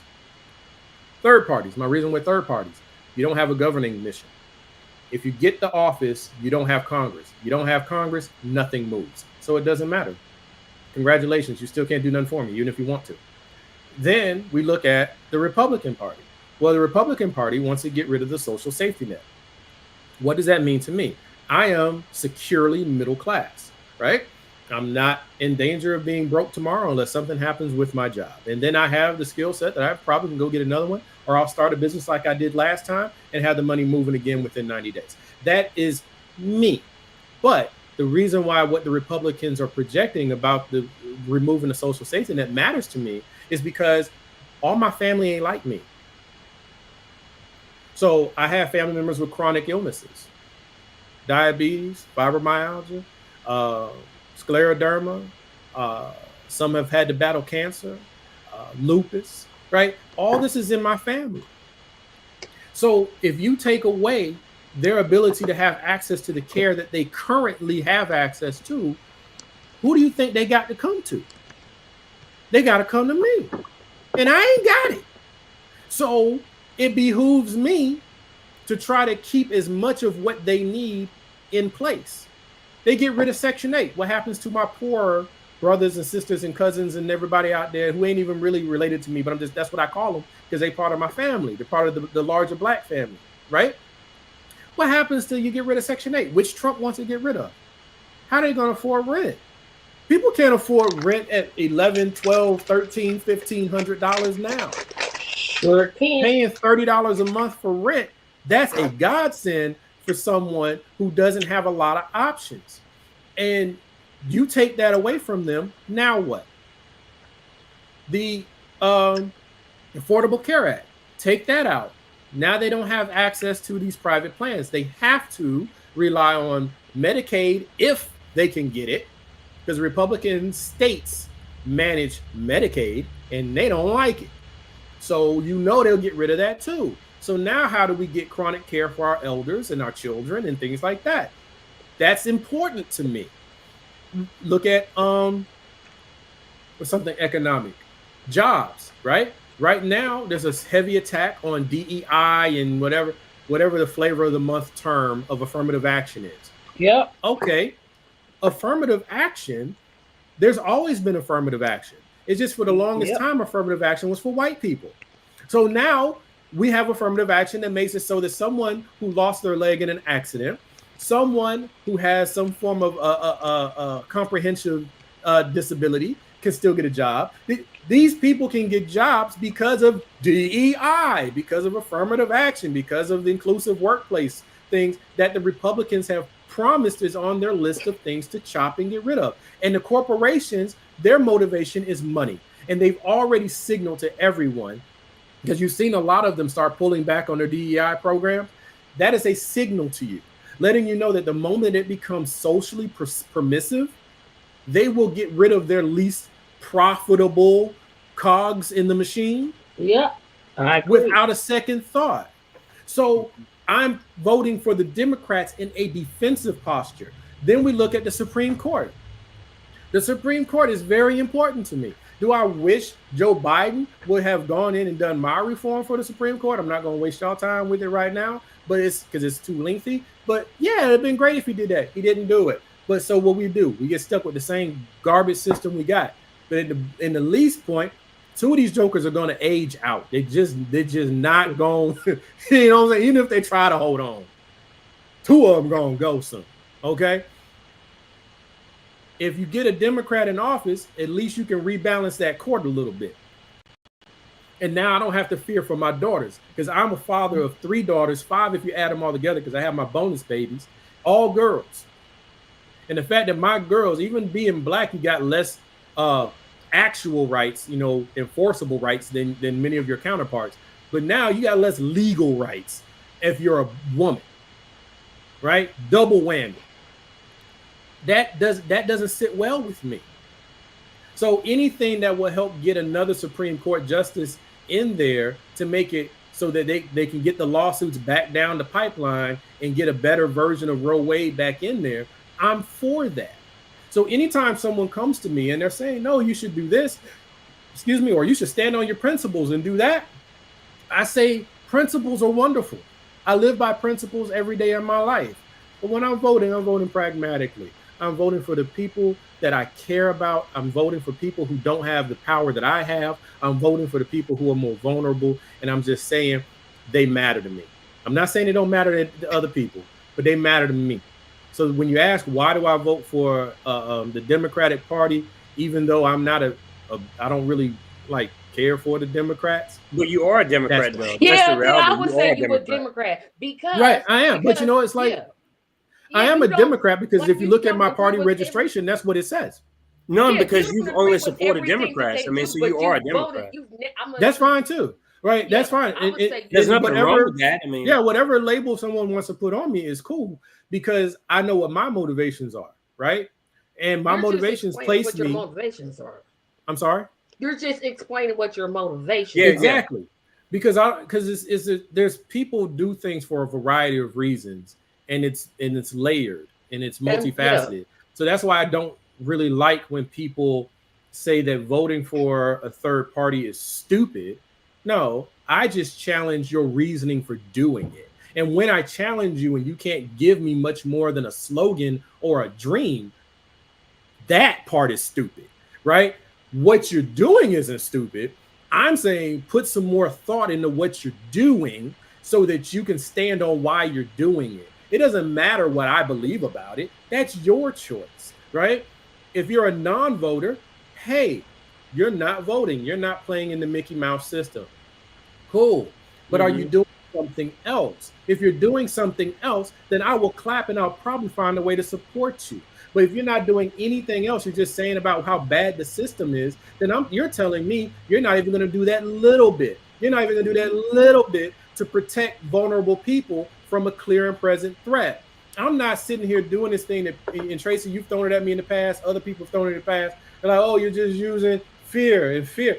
Yes, I need you to be afraid. I need you to be afraid of what can happen to people you say you care about. I need you to be afraid for that little, and I'm sorry, I'm getting emotional here. I need you to be afraid for that little girl who is an American citizen, but her parents are from El Salvador and Mexico, and they come and knock on their door and pull their parents out and take them away. And that little girl gets sent off to our broken orphanage system. Okay, right? I need you to care. I need you to be worried about the guy who speaks with a Spanish accent because at home all they do is speak Spanish, but he's 100% an American citizen. But when they come and look for him, they're going to ask one question: show me your papers. And I don't want to have anybody in America having to walk the streets carrying their papers because of their accent. I don't want that. And that is exactly what we're being promised, because it's the only way you can do it. It's the only way you can do a mass roundup. And if you know your history, you will look back at the 1930s Germany. Yes, I'm going there. And how did they make the Jewish people identify themselves? They wore their papers around their neck, because if you couldn't prove who you were, then you had to be what we said you are.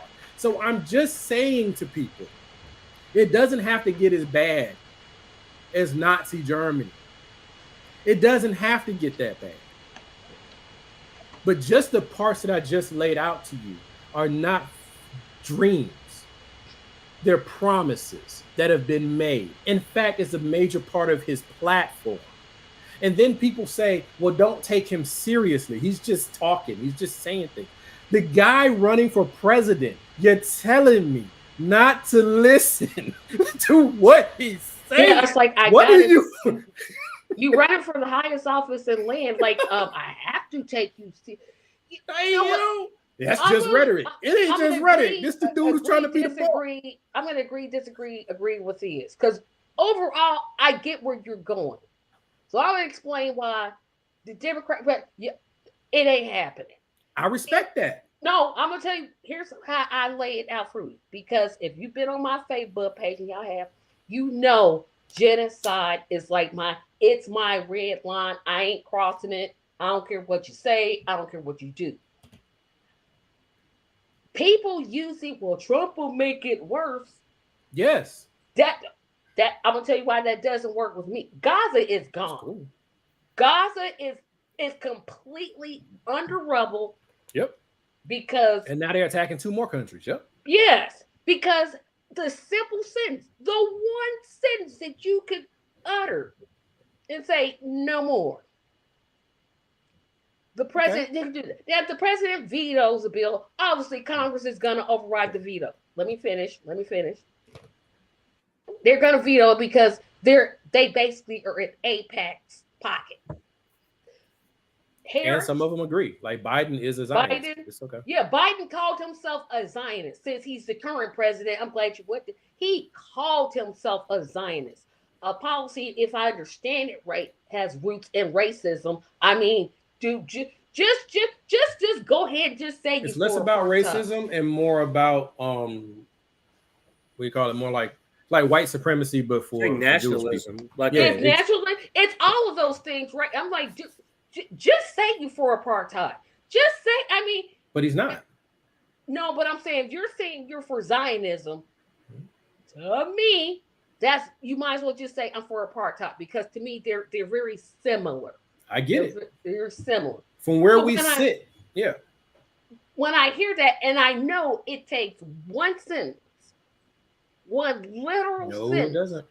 No, this is me expressing my opinion. Why I can't with this is the main. Well, no, there's several reasons. That's one. There's so many barriers that the Democratic Party would have to cross for me to say, you know what, I'm gonna vote for that Democrat. But that's why you're not gonna hear me say to you, Tracy, you should vote for the Democratic Party because of this, that, and the third. Oh no, I'm talking. Other people have, but it hurt. Other people have, but it's based on where they're coming from. It's kind of like when you call people dumb for voting for Democrats, which you've done a few times. right? They're coming from a different position. They're passionate about what they're passionate about and blah, blah, blah, blah, blah. But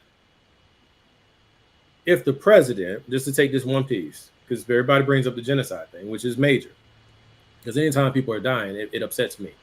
Yeah, they're dying for literally because war upsets me, because war are powerful people using other people to fight out their grievances.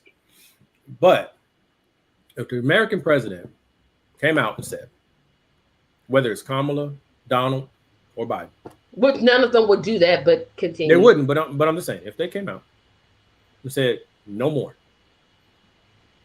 arms deals, no more security defense, no more, until you stop these offensive actions. And if you promise to stop your offensive actions, then we will help defend your border until such time as you can do what you need to do, so that they can have their peace and you can have your peace. Like, that'd be so nice if we would say something like that, right? That would never happen. And the reason why is because you would immediately be punished, right? You'll be punished by your voters. You'll be punished by operators within.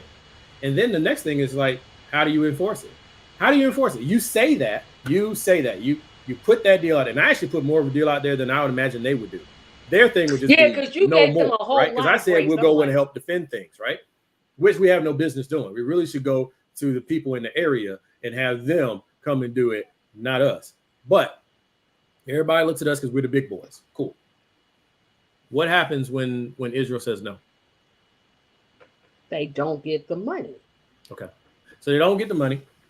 They're not gonna. It's not like they're gonna attack us. They wait. One, they way over there. No, they won't fight us. They won't fight us. That's not the point. They don't get the money from us. You think it stops there? If I can't get the money from the Americans, I will get the money from China. I will get the money from whomever. No. I'm just talking real world application and what it is that we ultimately want to achieve. If what we ultimately want to achieve is not a ceasefire, what we really want is stop the dead blasted war. Okay? Done. Stop it. And then let's the world come in and help pay for Gaza to be rebuilt.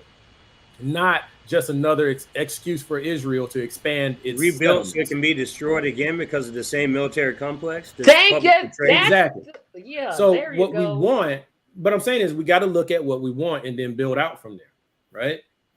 So if we want an actual cessation of the violence and the war, and we want the Palestinians to come back to what's left of their land and be able to be rebuilt, things like that.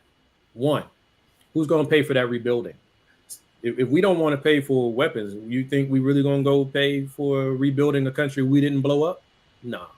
So they ain't got no money. Palestinians are going to have to turn to somebody to get money. Where they going to turn? Can't turn to Israel because Israel actually wants to take more of your land, right? This is, in my view, Israel is part of what they're doing is not just the ethnic cleansing. It's part of their Zionistic expansion criteria. They want more land.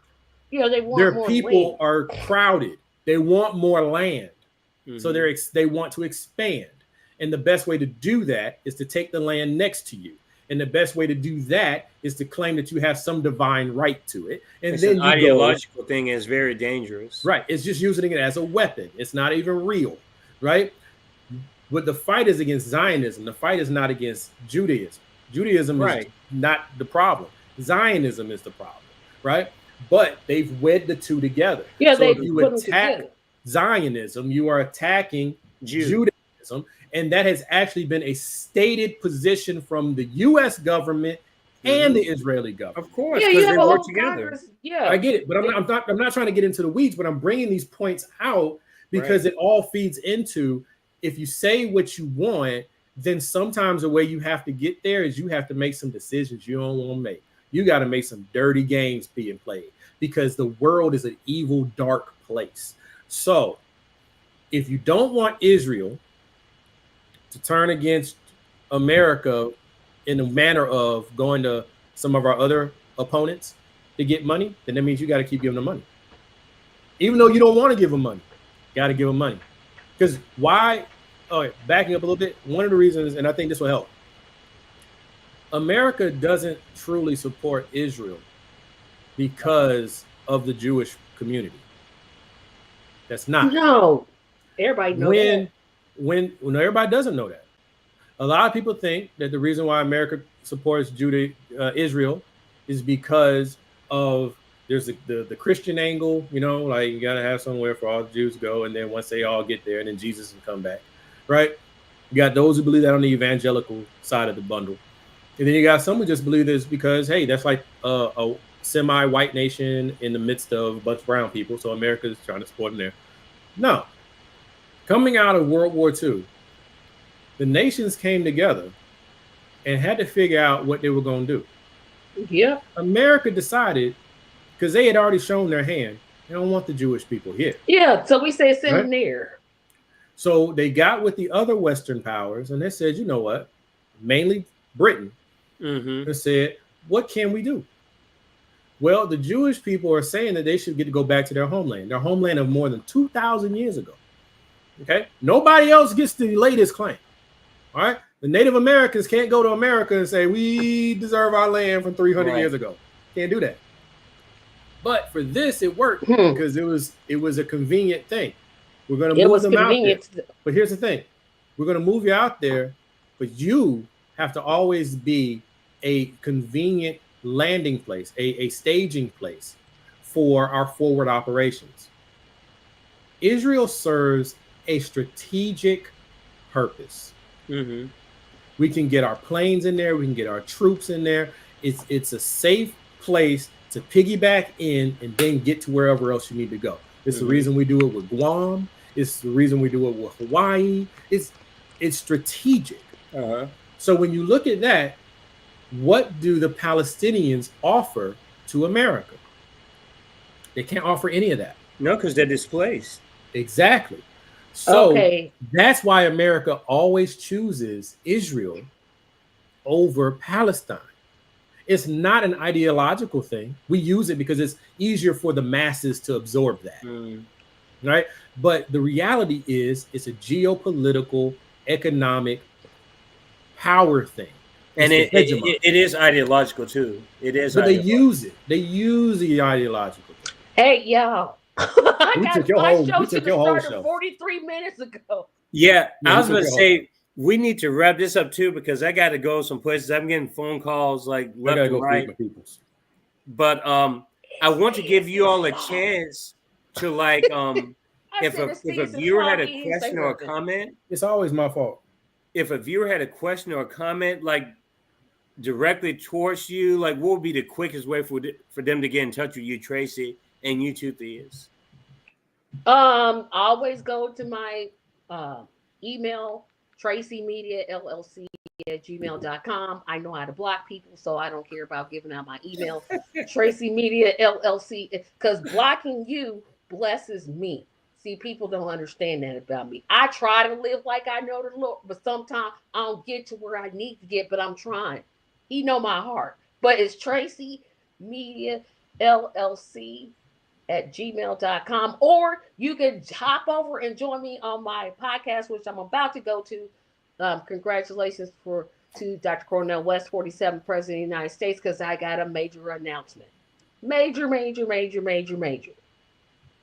And I will link your YouTube channel and your website. Yes, because I'm trying to get to 300 and I'm stuck at 282. I don't think I'm going to make it to 300 before the end of the month, but we'll see.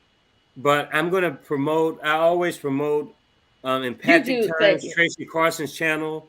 I'm going to promote Radical Truth to Power, Our United Core, Complex Mind, Simple Man. Like I always do that for the guests, and I've done it on several different programs and stuff, and I continue to do it. But I don't know what goes into that, but it's a struggle for independent outlets to get those numbers and to keep those numbers. It's always a struggle, and we have a lot that we have to deal with, and hopefully this little bit of a contribution helps with that. But Tracy, it was nice having you on the show tonight. And Theus, like we'll probably have to wrap it up too, because I definitely have to go within 15 minutes. Hey, but you would ask how to reach me. I'll tell you right now, man, it's gonna be hard to reach me. Best way to catch me. Let me do one podcast. Hey, it is what it is, man. Every time you want to catch me, check out Radical Truth to Power on YouTube.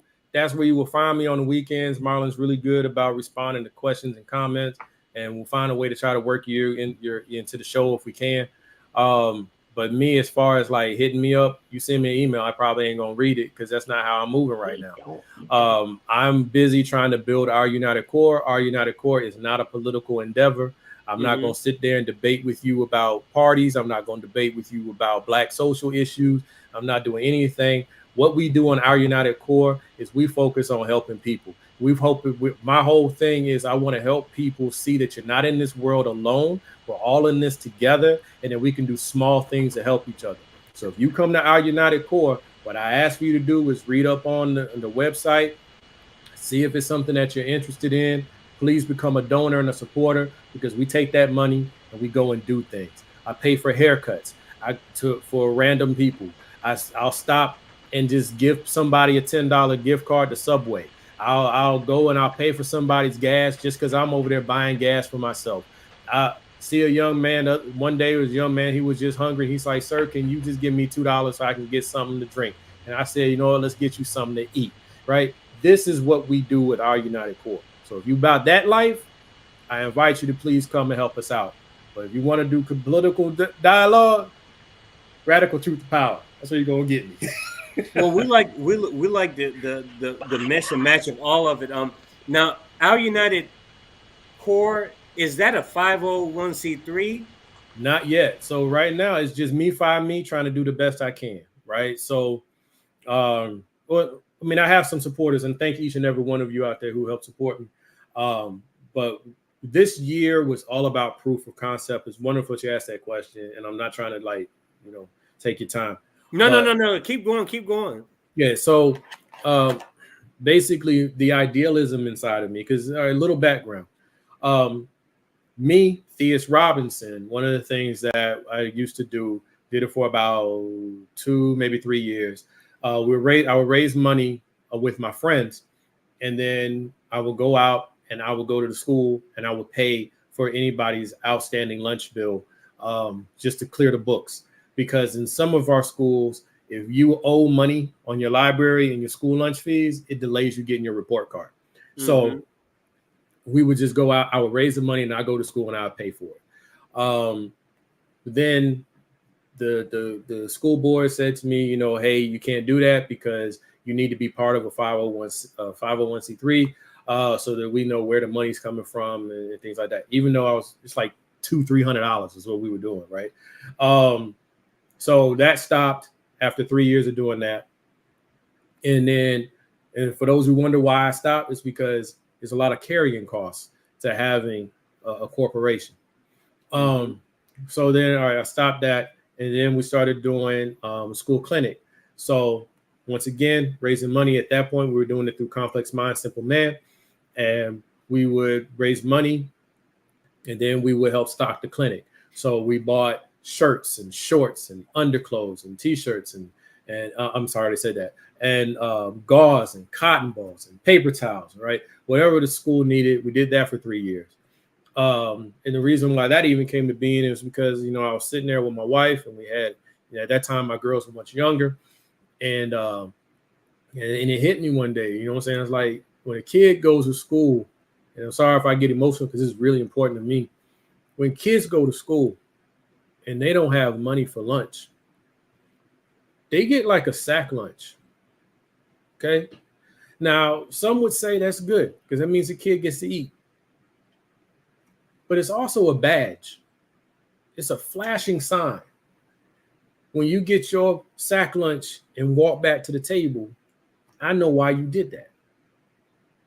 Even as a 6-year-old, 7-year-old, 8-year-old, I know why you ain't got no money. Right? And that hurts me. Like, I don't think a child should ever feel that part of life. Then you can say, well, they can get free lunch. Free lunch ain't free, y'all. I know. That's tax money. And what do we all want to do? Cut taxes. So that gets hard, especially if you're not at a Title I school where everybody can get fed. You're at a school that's not broke, then, sorry if you are, So, yeah, I just wanted to put a little dent in that. So That's where the school lunch thing came in. And because at that time I was dealing with the schools, I started to see more things. And then I was like, you know, if a kid has an accident in school, mainly this is going to be your kindergartner and your first grader, maybe even your second grader. They have an accident in school. They pee on themselves. They are playing and they fall down and they cut themselves, or they fall in the mud or something like that. Where these clothes come from? Most people haven't thought about this. So the kid goes to the clinic, they get cleaned up, and the clinic has to rely on lost and found to put clothes on this child. Now, how are you going to feel when your child comes home from school? Your beautiful baby boy, your darling little girl comes home from school and they in clothes that you didn't send them to school in. And when you get ready to change them, they ain't got no underwear on. They don't have any underwear on because who got underwear to put on your child? They can't put used underwear on you, right? Mm-hmm. So that was when we started, okay, well, I'll buy, you know, when we were doing $400 or $500 worth of stuff. And we would go and we would deliver the actual stuff.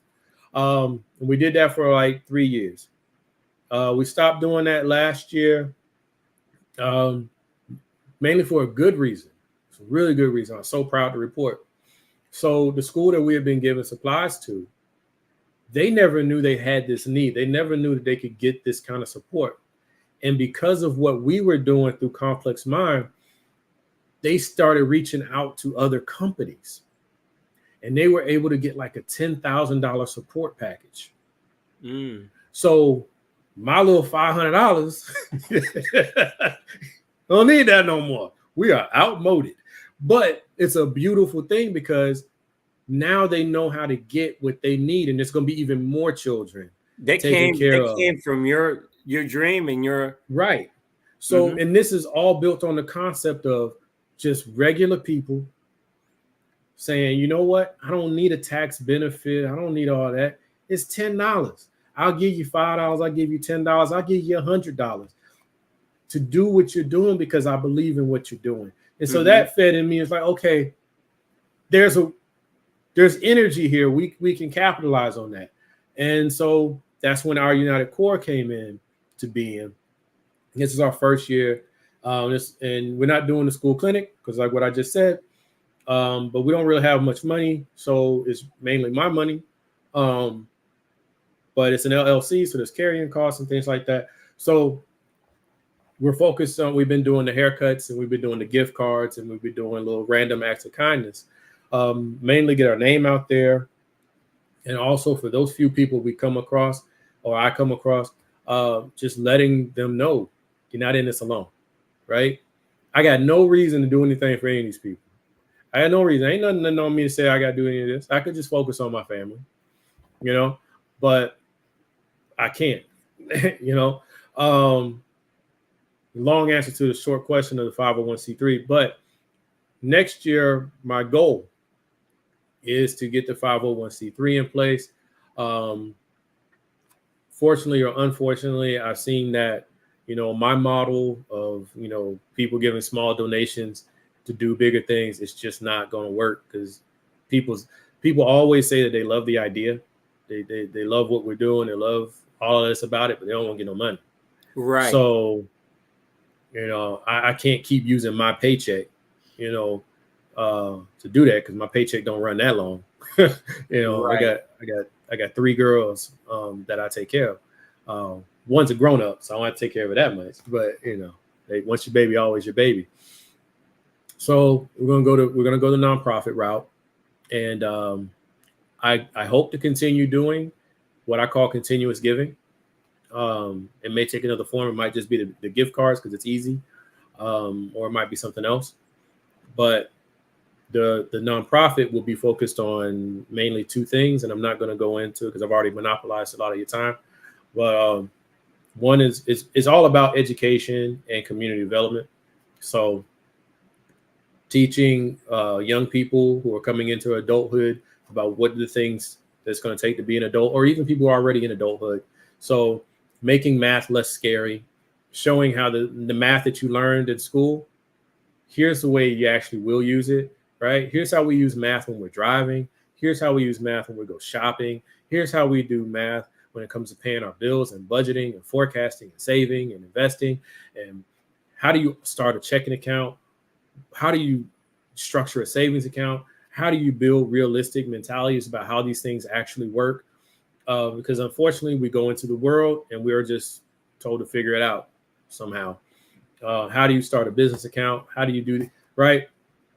There are people who can do this far better than me, but why not me? Right? So, so that's one part. That'll be the digital footprint.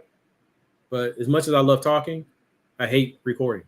So I never get out there and put my content out. I just don't. That's why Tracy and Marlon were picking on me, because it's legit. But then also on the nonprofit side as well, what we do in person, I want a youth center where we will be able to have the youth center, have after school care, that, you know, people who have a membership to the youth center, now you pretty much are getting daycare because you're a member of the youth center, right? That's how it was when I was a kid. You know, you ain't had a $400, $300 a week, you know, cost. You have $50 a week cost because you were a member of the center, right? And now when you get out of school, here's where you go, you know, Right. you know. So I want to do that, but to do that, I need money, and I can't get it from individuals, because let's just be real, we all have chaotic lives. We're all managing our bubbles of chaos, and we ain't got that kind of money to move around. So I'm go where the money is. Hey, Mr. Government, I need some money. Hey, corporate America, I need some money, right? Like, I know people are saying, no, the government's evil and corporate is evil, and don't take corporate money and don't take government money. And I'm like, but that's where the money is. Right. And I get people who are really strong on their principles. I used to be. That's why it's taken me so long to get where I am right now, because I'm very stubborn and I'm very, very dug in on my principles. But my principles ain't feeding nobody. And I want to feed people. I want to be able to hire that brother who just got out of jail. He just did 5 years. Because he made a decision when he was 19 or 22 years old, and nobody else would give him a job. Well, if I look at other communities, right, they bring their children home and they put them to work. We don't own any businesses, so we don't do that. So I want to be able to bring these brothers and sisters home and give them a job and be like, you know what, you are not the worst thing you've ever done. So let's go ahead and build from here if you're ready to do that. I want to take people in communities that ain't got no real money, right? Which is where a lot of our communities are. Well, you know, you're talking about 70, 80% unemployment. And I'll be like, no, you come work for me, doing the things that you already consume, right? We have a lot of CNAs in our community, but they go out there and they get ripped off by these staffing agencies getting paid $10, $11, $12 an hour. No, come work for me. I'm gonna pay you, you know, whatever, $20 or whatever it is, right? You get the lion's share of the contract, because all I'm doing is lining up the contract. This ain't about me getting rich, right? But we're gonna help you develop in your career path. You want to go from being a CNA to being an EMT? I'm gonna help you with that. You want to go from being a CNA to being an LPN? I'm gonna help you with that. You want to be a firefighter? All right, let's walk you through that. You go from CNA to EMT to paramedic, and next thing you know, here you are, a firefighter, right? These are things we can do. It's all into the education. It's all about caring about each other and all that good stuff. And I'm sorry I whacked so long, but that's what it is, bro. No, I wanted you to talk about our United Core. That's the reason why I wanted you to stay on a little bit longer. But I wish we could have definitely delved into things a little bit more. I think we did. It's going to be interesting to play this back and listen to it, because we covered a lot of stuff. We really did. Yeah, I talked too much. We covered a lot of. No, I liked when we were talking about the protesting, and some of the ideas are really interesting with you and Marlon, and then Tracy came on. We kind of went more electoral politics route, but no, we would definitely have to have another discussion down the road, and we'll just organize it whenever. I'm just so happy today that we're able to make this happen, so my audience knows who you are, They already knew who Tracy was, and they know who Marlon is now. And I'm excited for the next conversation with us, the four of us together. And I'll definitely, if you all never ever need me to come on the show or something, I'll definitely make myself available. You But definitely today, invited, bro. I know Marlon's already spoke on it, so he's the head of that ship. I just mop the floors. So, but he's a dynamite guy. I'm blessed, truly. I'm not a religious person, but I believe in God, and I really am blessed to have met that young man. So, hit him up. Yes.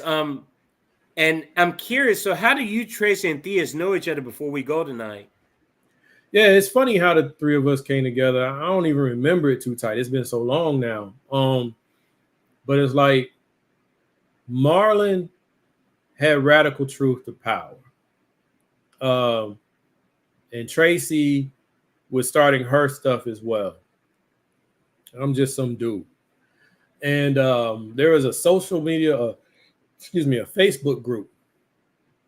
So I guess the best way I can book into it, not to like plug other people's stuff, but Ben Dixon, right? So back then he was doing much of his own work. And that brought me into like the chat room where I think I bumped into Marlon. And then I can't remember their names anymore. It's Mondale and the other guy, but they did clickbaiting. And so we were introduced to them. And then they had a really strong Facebook place. So that's where I bumped into Tracy. And then Marlon started his show, and Tracy already had her thing going, and she would like come on his from time to time. And then they invited me in. And it's just been family ever since. Tracy's gone do her own thing now. But she's still there, but she's not on the show. But yeah, that's how it all came together for as far as I can remember. Mm-hmm.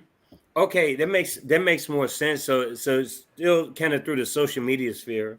Oh yeah. We're completely in different places, like North Carolina, Indiana, and Georgia. So, and that's the beautiful thing about this. And I definitely, if I didn't think that there was potential to at the very least educate people, I wouldn't be doing this. And just the people that reach out and say that you've affected my life this way, that way, what you're doing is just inspirational. That kind of stuff right there is just like, how does that not keep you going?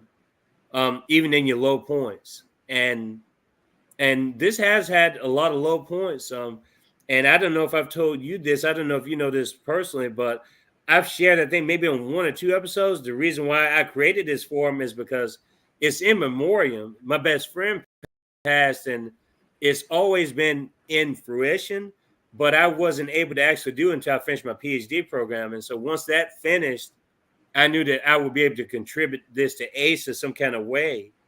And that was the only reason why I really started this. Like it was strictly because we used to have great conversations. And I know he would have enjoyed these types of conversations that we're having. He probably would have been in your position or Marlon or Tracy's position. We definitely didn't agree on a lot of stuff, but he would have been so proud to see what it's become now, just with the types of dialogues and the discussions we have, the direct action, the political stuff that we talk about. But it would have been really something to see. And I think it's a great thing that we're doing this, and I've been able to keep it alive and in his memory, especially. So yeah, that's awesome. So beautiful people. It's been really a great thing to see what it's grown into. And this episode 138 was all over the place, but that's how we want it here. That's the way we have it here. You got a lot of stuff to sort through, bro. We have a lot. I'm already thinking about the clips that I'm going to put on TikTok, and just for people to wonder how we've grown so quickly within the last few months. Honestly, clipping TikTok, I was reluctant to do it at first, but TikTok's algorithm is a little bit more favorable for independent outlets. And so clips get very viral on there. And, just linking this to the YouTube channel, and we've seen traction that way. And so that would be my advice to people. The SEO keyword searches are very important.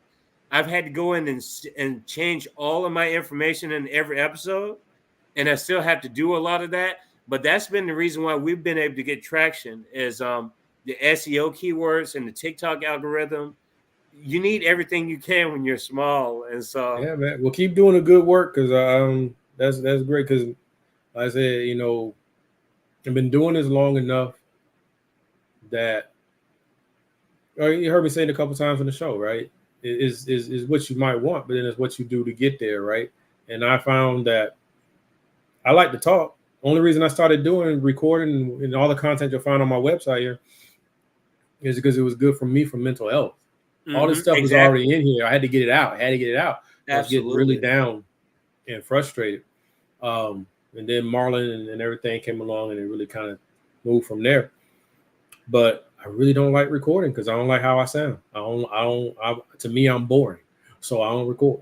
So I do most of my work in the streets. You're not boring. I can tell you that right now. You're not boring at all. No, you ain't seen me talking by myself. But I get that. This show was always, from its inception, was always meant to be conversational. So it's hard to kind of talk to yourself. And it definitely adds a different layer when you have someone to talk to, no doubt about it.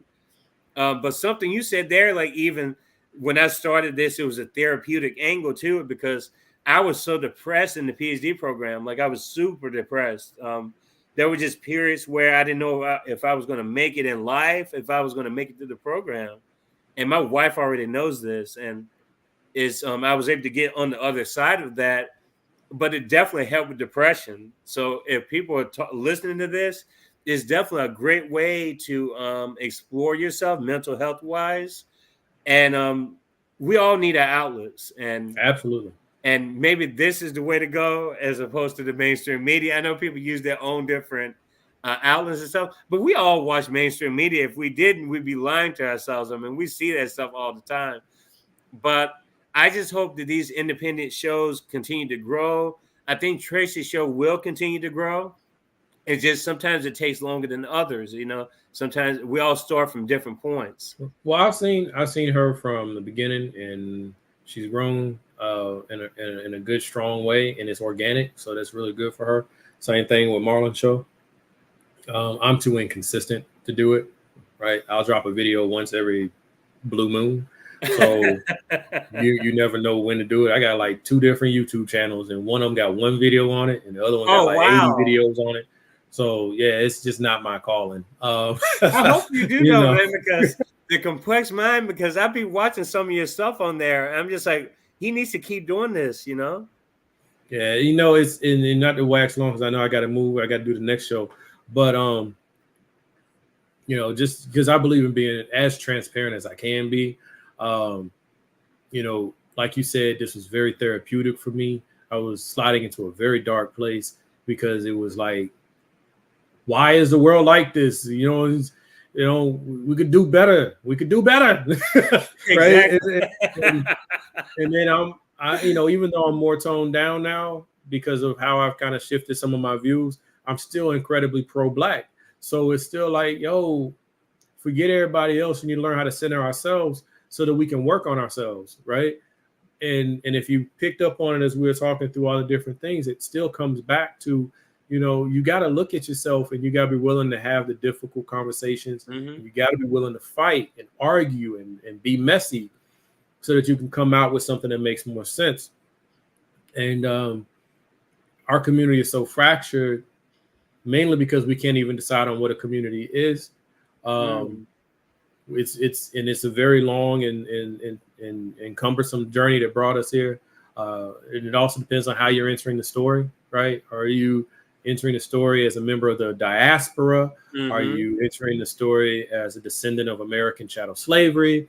Are you entering the story as just a descendant of slavery? Mm-hmm. Are you entering the story as a descendant of colonization?